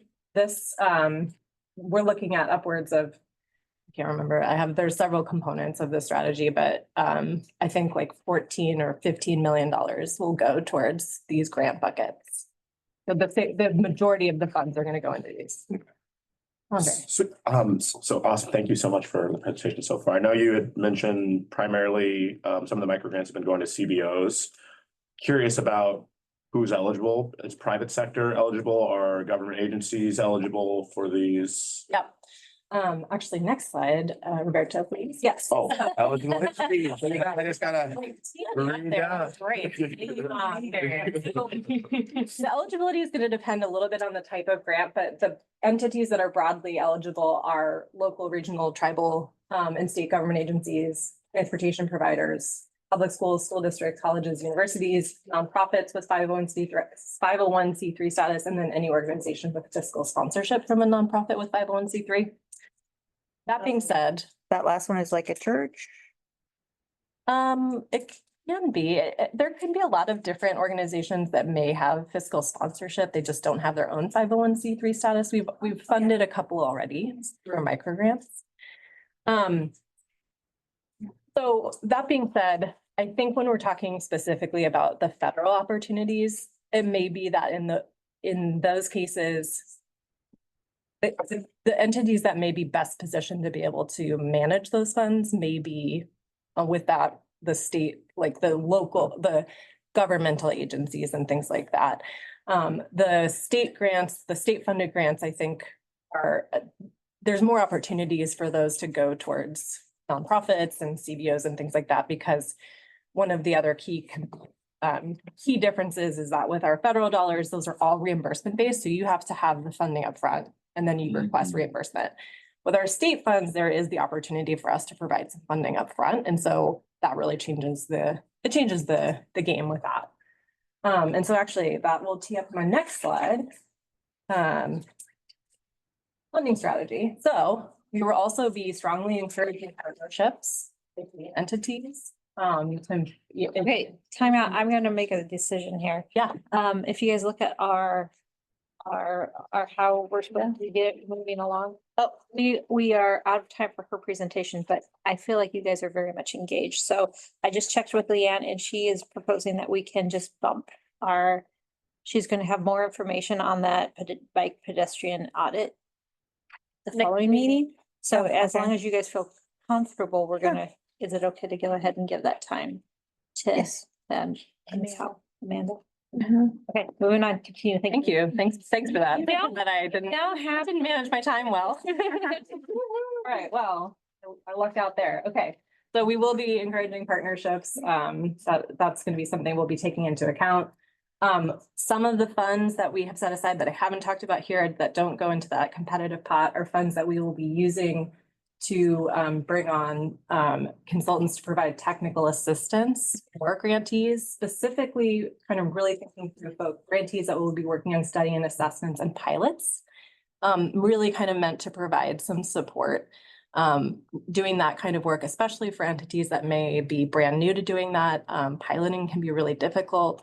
And so the idea would be to provide some support there, and that we're kind of pulling from our Safe Routes to School education grant program. They have a model like that where they sort of provide some of that support for entities that may be new to doing that.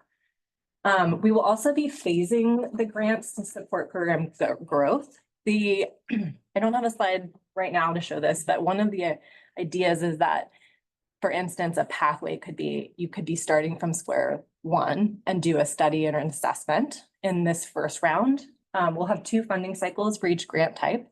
So you could apply for an assessment grant, do that assessment, and then in the next pilot grant cycle, you could apply for funds to do some piloting. So we'll be phasing these grants out over the next couple of years just to provide 2 opportunities for each one.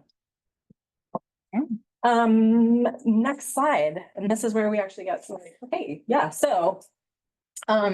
We are currently in the process of still developing all of our program materials and the RFP for that first solicitation this fall. We have been looking at a lot of different proposal evaluation metrics. We have looked at other ODOT programs, other ODOT grant programs in terms of how we'll try and do our scoring. But we've also looked at programs from other places, not even, well, both within Oregon and outside of Oregon. So we've looked at how Portland Clean Energy Fund has been evaluating their proposals. There's a program in California that we've looked at called the Clean Mobility Options. So we've been kind of looking at other programs to see how do they evaluate. And these are some example metrics that have been used by other kind of mobility innovation programs. So things that, you know, they may be looking at what's the potential level of trip reduction impact, certainly a focus on what the equity priority areas are. So what level of focus is there? Level of innovation has been one that I've seen. Project and applicant readiness, budget description and clarity, cost effectiveness of that proposal, demonstration of funding need, organization and project team, and whether there's a strong community engagement plan. So that's an example of some of the metrics that I've seen, but I wanted to bring those all to you today to see, you know, what of these maybe stand out to you the most? Are there things that you're looking at that you see really missing from this list that you think we should be thinking about and adding?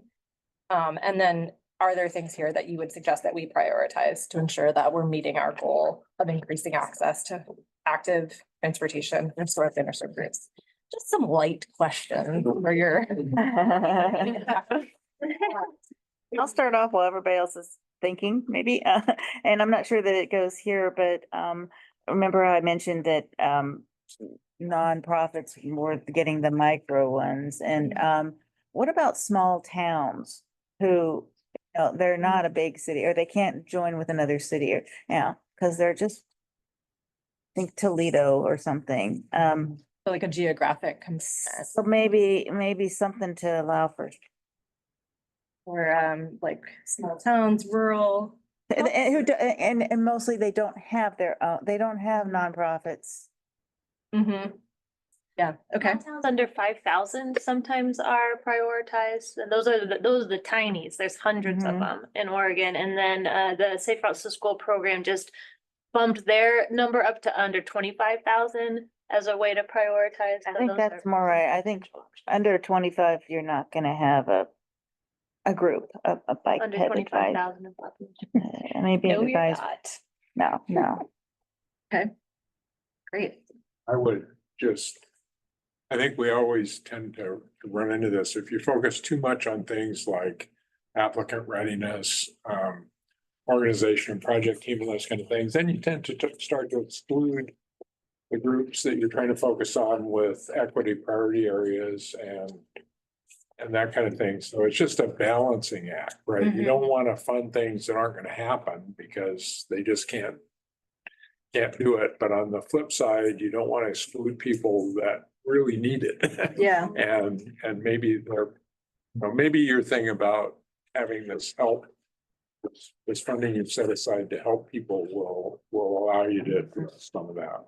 I do think I don't have an answer. I'm just saying. It's hard. But something to bear in mind for sure as we develop this. I don't know if this fits in the trip reduction impact, but something that's like how, if it fixes a hole in someone's like overall transportation system, like if there's a totally missing part of transportation, like if it fills it somewhat. Yeah, so like, is it filling a transportation gap? Yeah, that's what it is. Yeah, thank you. Connectivity. And also between modalities. Like, where are you gonna park your bike if you want to go on the train or, and.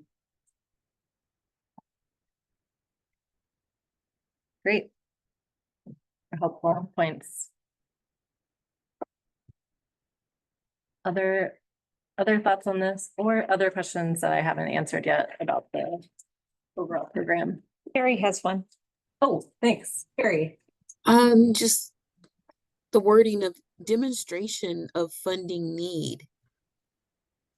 I think that could be confusing or daunting to organizations. Okay. Like, how do we demonstrate of a need for something that we've never done. Okay. So maybe just a different wording on that. Okay. Maybe problem solved by grant? Something like Yes. that? Yes. Yep. Thank you. Also, is this like an endowment set up by the state, or is it like how many cycles are you gonna go through before it's like you're out of? We have $20 million right now, one time, Uh, as of today.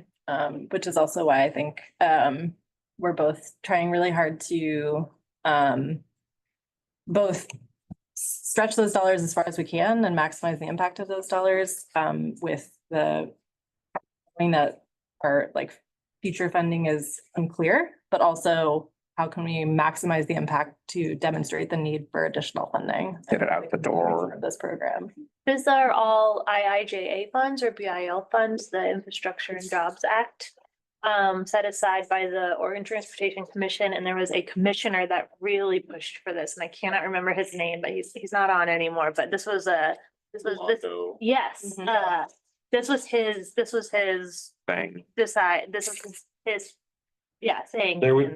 Go ahead. Sorry. There was just, I want to acknowledge there was huge community organizing around this 20 million. Like it would not exist unless advocates asked for it. Yep. And so I think that ties into the letter that you wrote is like strategic placement of strong efforts can result in $20 million for the state to do innovative projects, right? And so, yeah. And knowing that this is definitely a one-time program, like telling people about it and what's happening in it is gonna be part of like a really, I mean, we'll need to do that because it's only one time, but it's doing just the micro-mobility program is doing really cool stuff that we're not gonna be able to do anymore. Yeah, so we're working also on our communications strategy as well about the impact of the program and the impact of those micro grants, of what we've done thus far. And then of course, what we'll be looking to fund as we move forward. Yeah, great question, Nolan. Do you have any sort of, I don't know if this is reverse scalability or not, but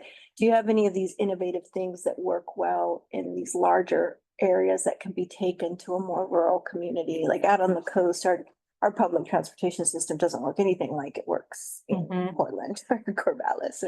You know, so is there some type of a program that would be better suited for the way our transportation system happens, that we can jump on and scale down to our communities? Yeah, so like being able to, well, I like guess transportation share would be great, but we have a lot of big employers and we have our folks coming from different distances to get to those employers. So a ride share around employment centers would be great. Yeah. But our public transportation system, that you call us and tell us you're gonna be there in the morning, then we'll stop for you. Yeah, Right? That's not functional for people, so we can't show accessibility or access, we can't show ridership, for instance, because people will just work around that and not even deal with that. Yeah, I mean, I think that's exactly where some of those like pilots that we're looking and hoping will be where we'll be funding, which is like I've seen some programs, I've looked a lot at this program in California that's been funding shared mobility pilots throughout the state and some in kind of more lower density, more rural areas. And there have been some really, really cool car sharing, like community car sharing programs and things. Definitely, I think to your point or ride sharing programs where the mode needs to meet the needs of the folks who are living there and the density. Not everything is going to work in every place. And so we need to identify the best solution for that place. And so I think that my hope is that with what we've put together too, is that, with that, maybe starting with that study of assessment of like, what is going to be the best mode to meet the needs of Newport or whatever community, and then funding to be able to pilot something like that. I hope that, does that answer? I hope that answers. Yes. There's actually a follow-up on Kathy's note. I think scalability might be a good evaluation metric. Yeah. It's like projects that can be placed anywhere in the state. Yeah. Yeah. Yeah. Okay, thanks. That's good point. I think smaller communities would if you've done a pilot program, this is a great way to move a lot of people and can go to lower density cities, then I might be interested in writing the next time for that program. Yeah. But if you're sharing that information, but we don't know what will help us if we don't have the ability. Yeah. Guess that falls under your TA, but if you can share what works in a large city, that might also work. Definitely. Okay. Yeah. 3:31. Well, thank you all so much. Any last questions for Amanda? Thanks for the understanding. Appreciate it. Exciting program. And Yeah. Amanda will be with us this evening and probably will have dinner with us and it's coming on the bike ride tomorrow, so you can. Great. Ride along. You're outdated, but we could use that. All right, we are moving on to the OPEC member updates and roundtable. I would like to kick it off with Emma has expressed a desire to be a non-voting member. She has given up her seat. We have filled that seat here. But at this moment, she is not a non-voting member until we vote her on as a non-voting member. So I would love to accept a nomination to put Emma as a non-voting member. For our new people, we could say a minute about who Emma is. Emma Newman has been an OPEC member for 5 years, maybe longer. And has stepped away from being a full member to allow space for more people to step up.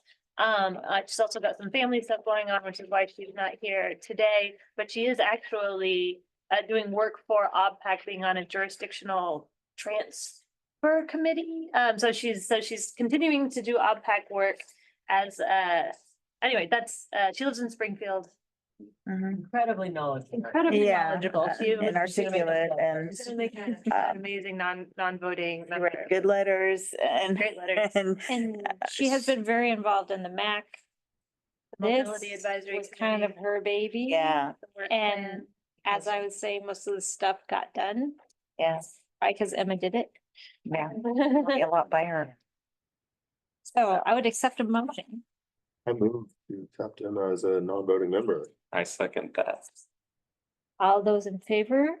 Aye. Aye. All those opposed? Can I? Motion Okay. passes. I would say Emma is now a non-voting member of OPEC. You have to say you not, yeah. Unanimously. Such a big word. All right, so member updates of the roundtable. We're gonna go ahead and we will just start kind of with Dell. To throw a little caveat in, I would like you guys to get kids, we're all like, I'm here as an employer and I kind of want to talk about that today. So maybe touch back to like what's happening in the realm that you're representing here on this panel. But Dell, you're first. Well, like I said in the introductions, I'm here actually as a representative from ORTAC, and I'm very disappointed that ORTAC has not met for more than a year. And How many members do you have there? I think there's 7. And is it just not? Well, the pandemic sort of put a halt to it. Parks and Recreation laid off a lot of people. They've been hiring them back gradually. Did they lay off your liaison? I believe that's true, and I think that.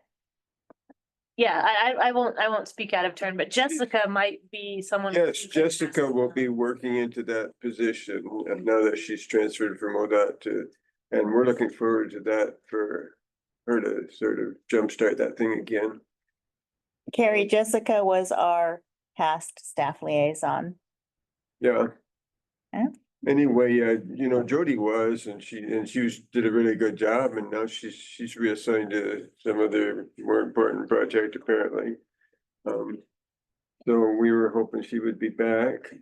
Other than that, I'm also on the Clackamas County Bike Ped Committee, and we're pretty active. We have meetings every month or almost every month, and most of them are by Zoom nowadays. A few are hybrid meetings.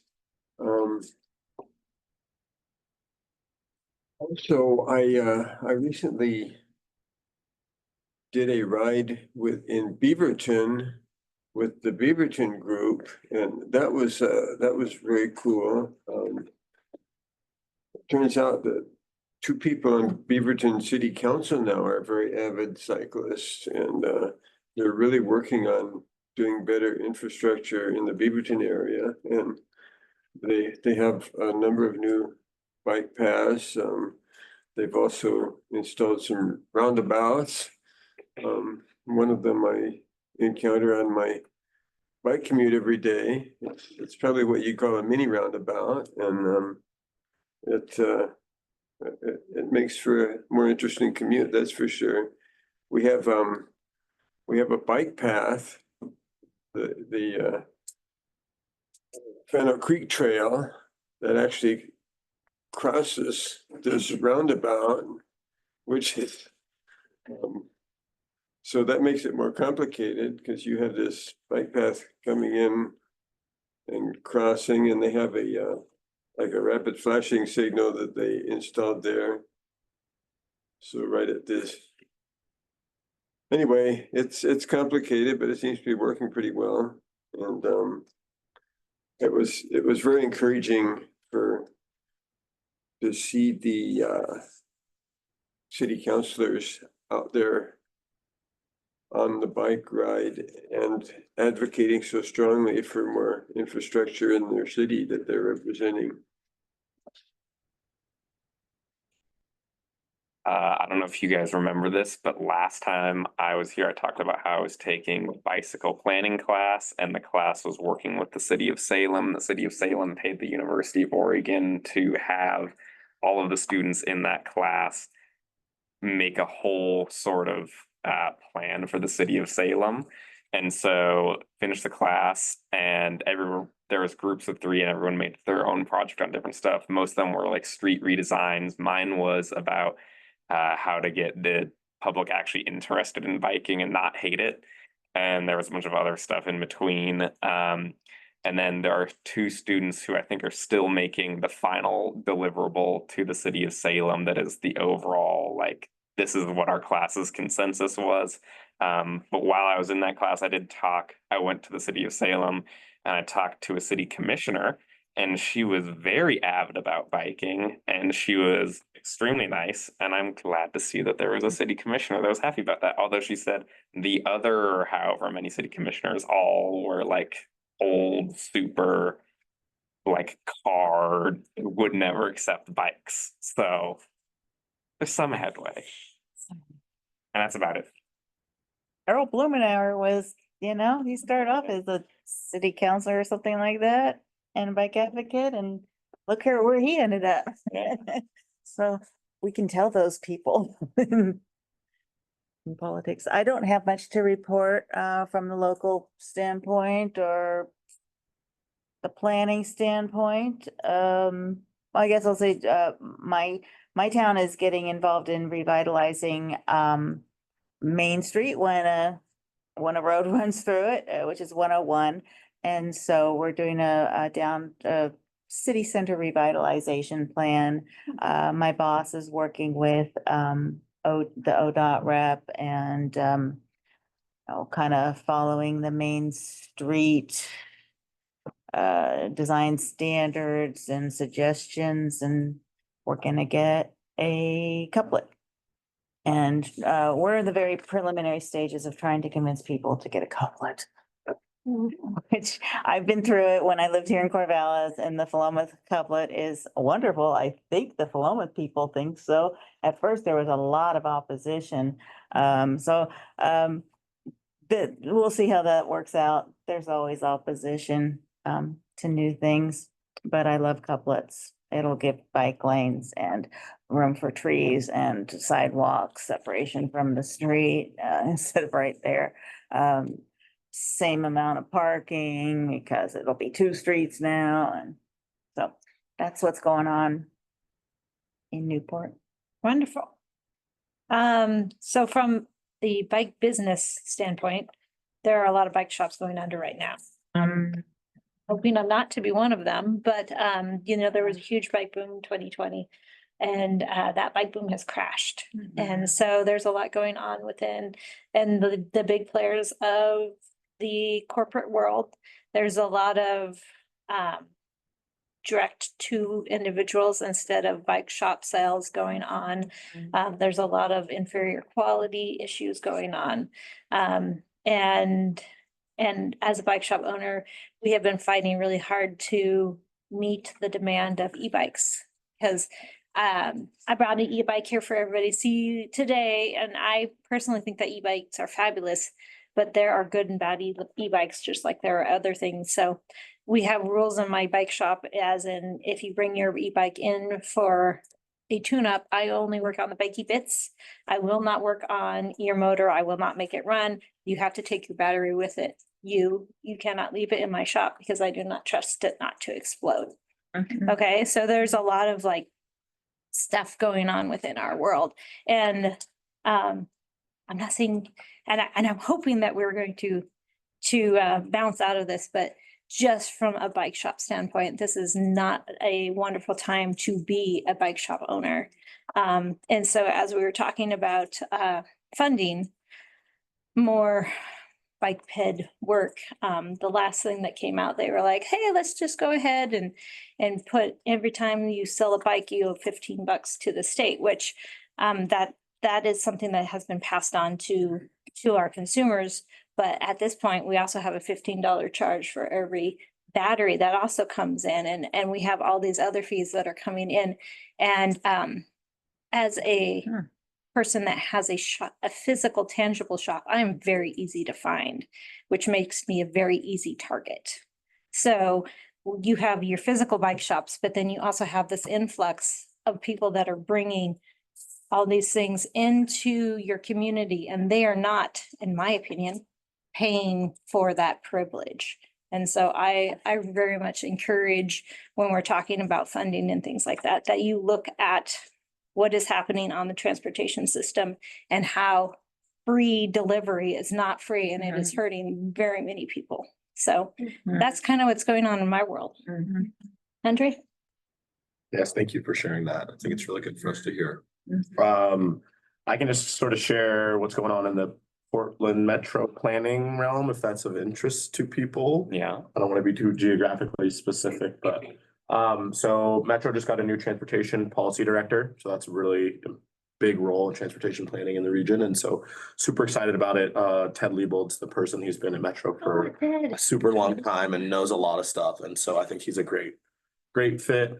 My team actually just officially created a climate team. So it's the first climate team in the transportation group ever. And so that's really, really exciting that we're going to start thinking about climate. And we have 2 new people coming on that are specifically focused on climate. So Is that mitigation after bad climate things happen? Or before things happen? it's both. Yeah. Or escape routes when the fire happens? Yeah, non-emergency management. Right now, it's strategies to just reduce emissions. Carbon currently. emissions. Yeah. Okay. So we did receive a climate pollution reduction grant from the EPA.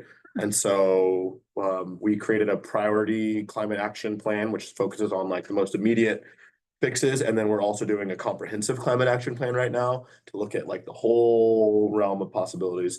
It's not just transportation though. So we're looking at like green building design, things like that, other sectors that I don't know anything about, but excited to learn about. And then I am leading our Complete Streets program, and I'm actually hosting a workshop at Metro in September. It's about designing livable streets and trails and just like teaching our jurisdictional partners how to design better for people. So totally City engineers and planners? Planners mainly, but also community-based organizations to push on the planners as well as the consultants that do a lot of the transportation system plans. So if any of you are interested, exactly. If any of you are interested, I mean, it's directed towards Metro TSPs, but if you're interested in coming, meeting people, we're going to go on a bike ride afterwards as well. So what's the date on that? That is going to be the 11th of September. It's going to be like 9 to noon and then lunch provided. and then a bike ride led by me through some cool Portland infrastructure. I think that's a great idea. Yes. I'm going to go. Okay, we'll get you on the list. Thanks, that's all I got. Do you know anything about Vancouver connecting to the Max line at all? Yes, it's gonna happen. I mean, as I understand it, it's been approved. The yellow line is going to extend into Vancouver. Mhm.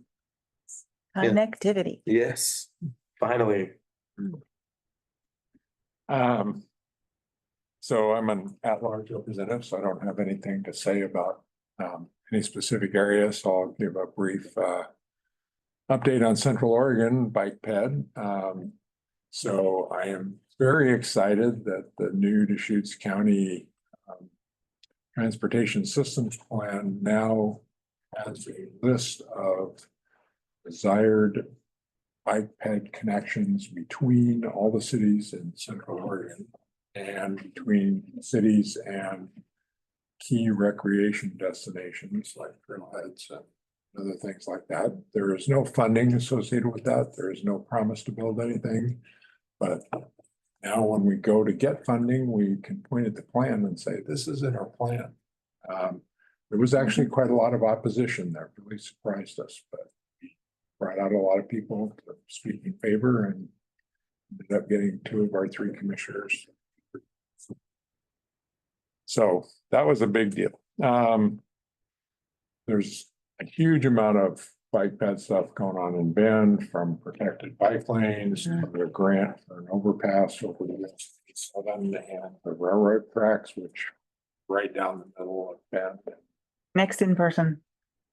I'm just throwing that out. Yeah, so, the city also, we were talking earlier, the city bought a couple of sweepers that can actually fit in protected bike lanes. They've also purchased some small snow removal equipment that can also. That's cool. So Bend is doing really well. I think the other communities are a lot smaller and you know, they're struggling. Now I hear Redmond is really growing and it's right next to Bend and it's smaller, much smaller. And how's that going with that growth? Redmond has an active BPAC, actually. They're the only city in Central Oregon that has a BPAC. And Back is Bike and Ped Advisory. yes, sorry.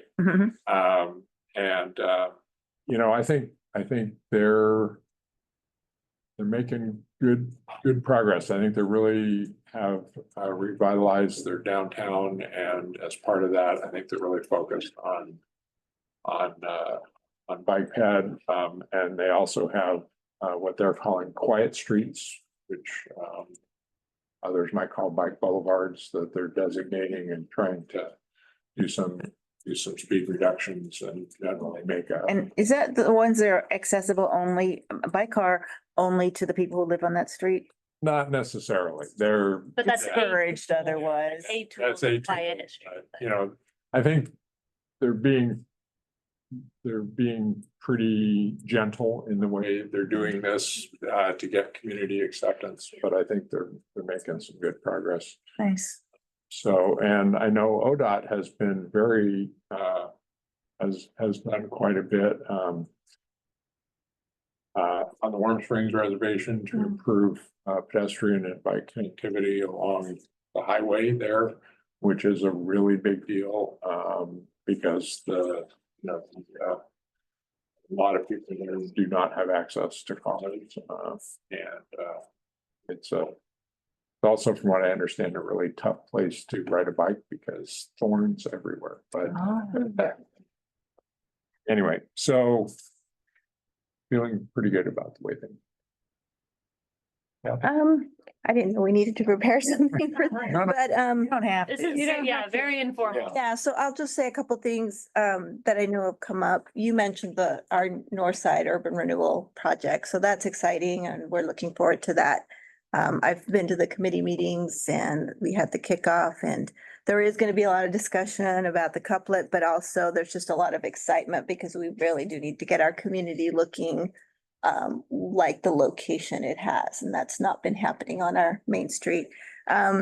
The other thing I wanted to mention is that we have rolled out a parking enforcement program, paying for parking, which probably a side effect might be that more people will bike. I know we have a lot of community, some verbal people in our community that are very upset with the whole thing, but we know it's successful because the numbers have been really outrageously high in the usage. So those dollars are going to be directed to paying for the program, but also for helping maintain our streets, which we desperately need. So hopefully as that continues to grow and expand and hopefully continues to do well, we'll have some dollars available for fixing some of our streets, which desperately need it. And then I'll also say that, oh, there's one other issue in there. Oh, my mind just went blank, but I had one other thing I was thinking about, but I'll bring it up next time. Carrie, you're on. So in my work with Multnomah County, we've been getting a lot of folks hooked into the e-bike programs, and safety was kind of an issue as we gained more and more riders that have possibly hadn't been really on bikes for a long time.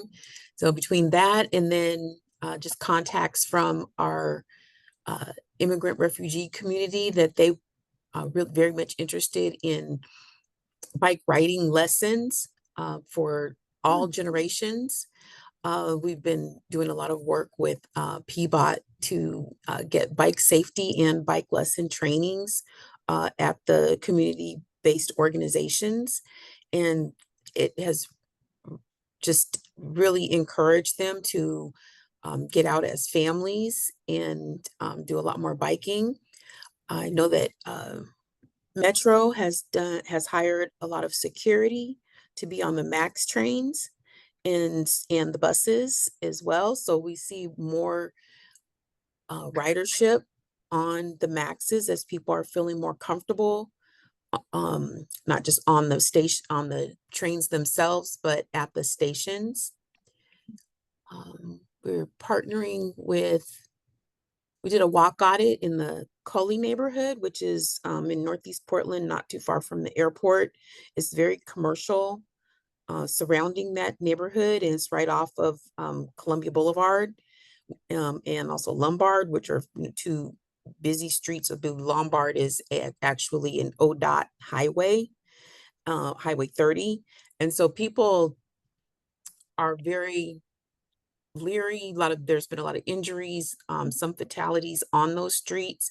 So we've been working with ODOT and PBOT to address their construction plans that they have ongoing in those areas to make sure that there's access going over Lombard in some way. So a pedestrian bridge possibly.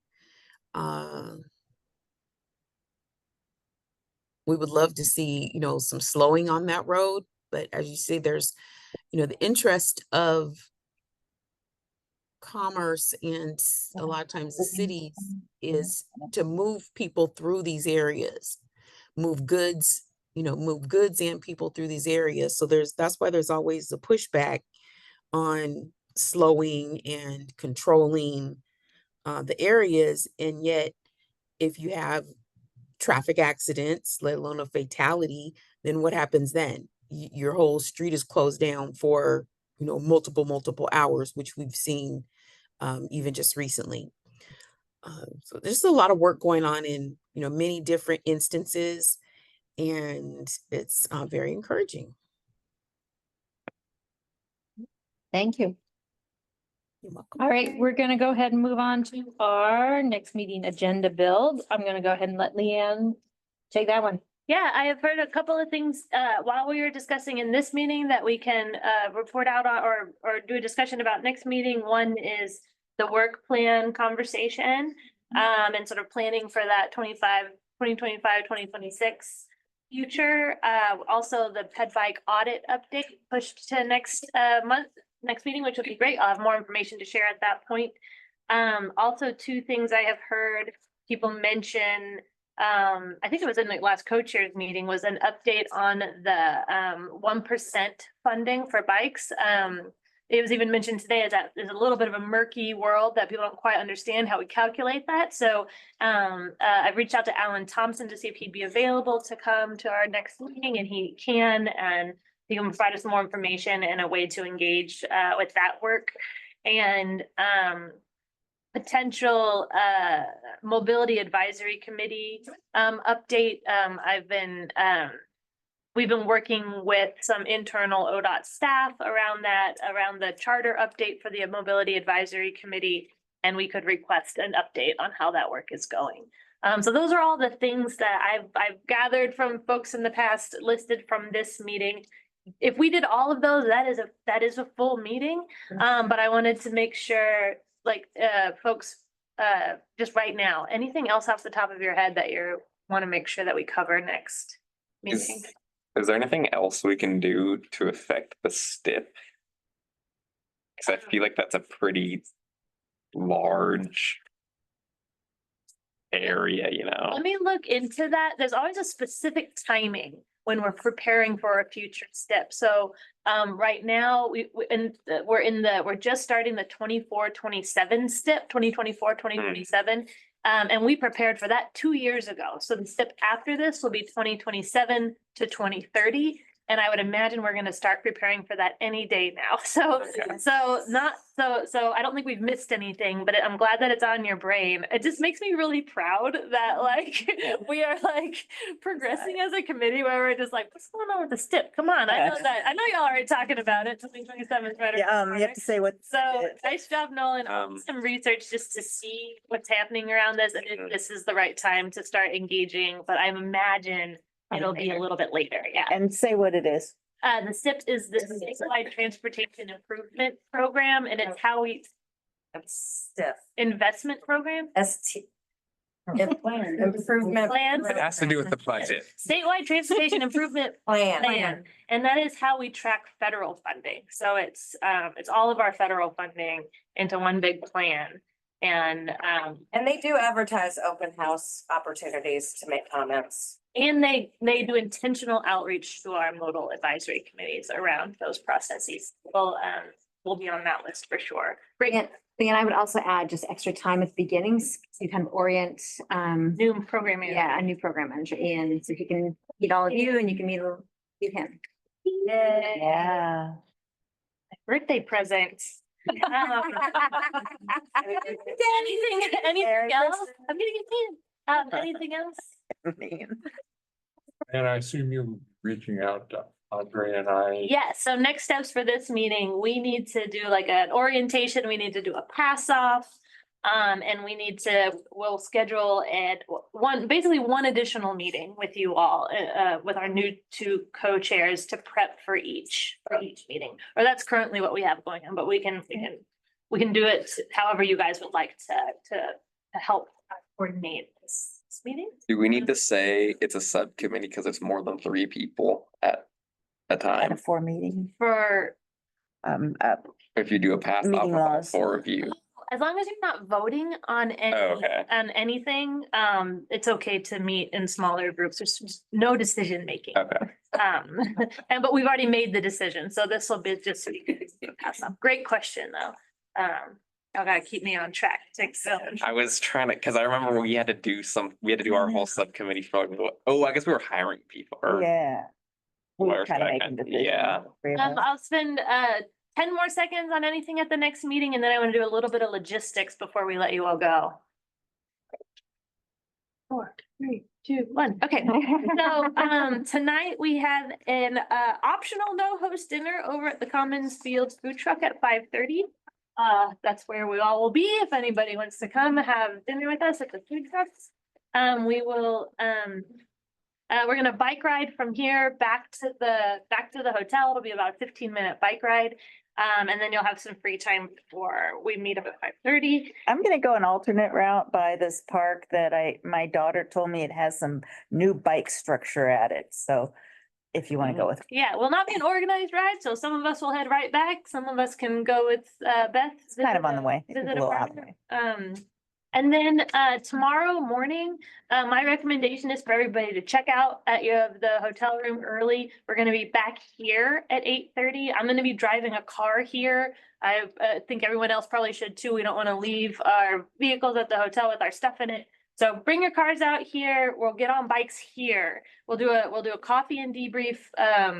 Roberto's got some coffee coming for us in Yeah, the morning. and if you don't feel comfortable leaving any of your belongings in the car, this room is also reserved tomorrow. So You can drop stuff off in here, and then at 9:30, we'll hop on bikes again with Jenna. She bailed. Bales. Hopefully she'll help us unlock our bikes. We'll figure that out in a minute. Tomorrow morning, we'll meet Jenna back here at 9:30 and we'll do another 10-mile. This time it'll be 10 miles. It'll be out to Philomath. We're gonna look at some more infrastructure and be able to ask great questions. We'll wrap up around noon, and then if anybody wants to go grab lunch before we leave town, we'll play that one by ear. Any questions about the logistics? Do you have a shuttle out to that one? Cause we're losing our car tomorrow. so Oh, yeah. I have a giant van.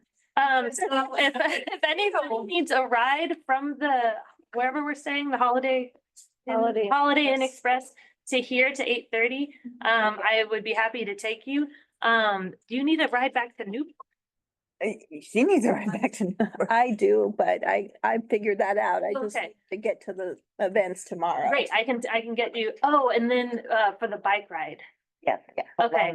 Let me think about that because I'll need someone else to ride sweep if I'm driving the ODOT van to the location. So we'll figure it out, but I don't have. Difficult. That's not a big deal. Okay, let's talk about it a little bit more tonight. I'll huddle up with some other folks that'll be around. We'll see if we can get you out there to see more projects. Any other questions? Ready to adjourn? I just want to say thank you to our outgoing chair. Yeah.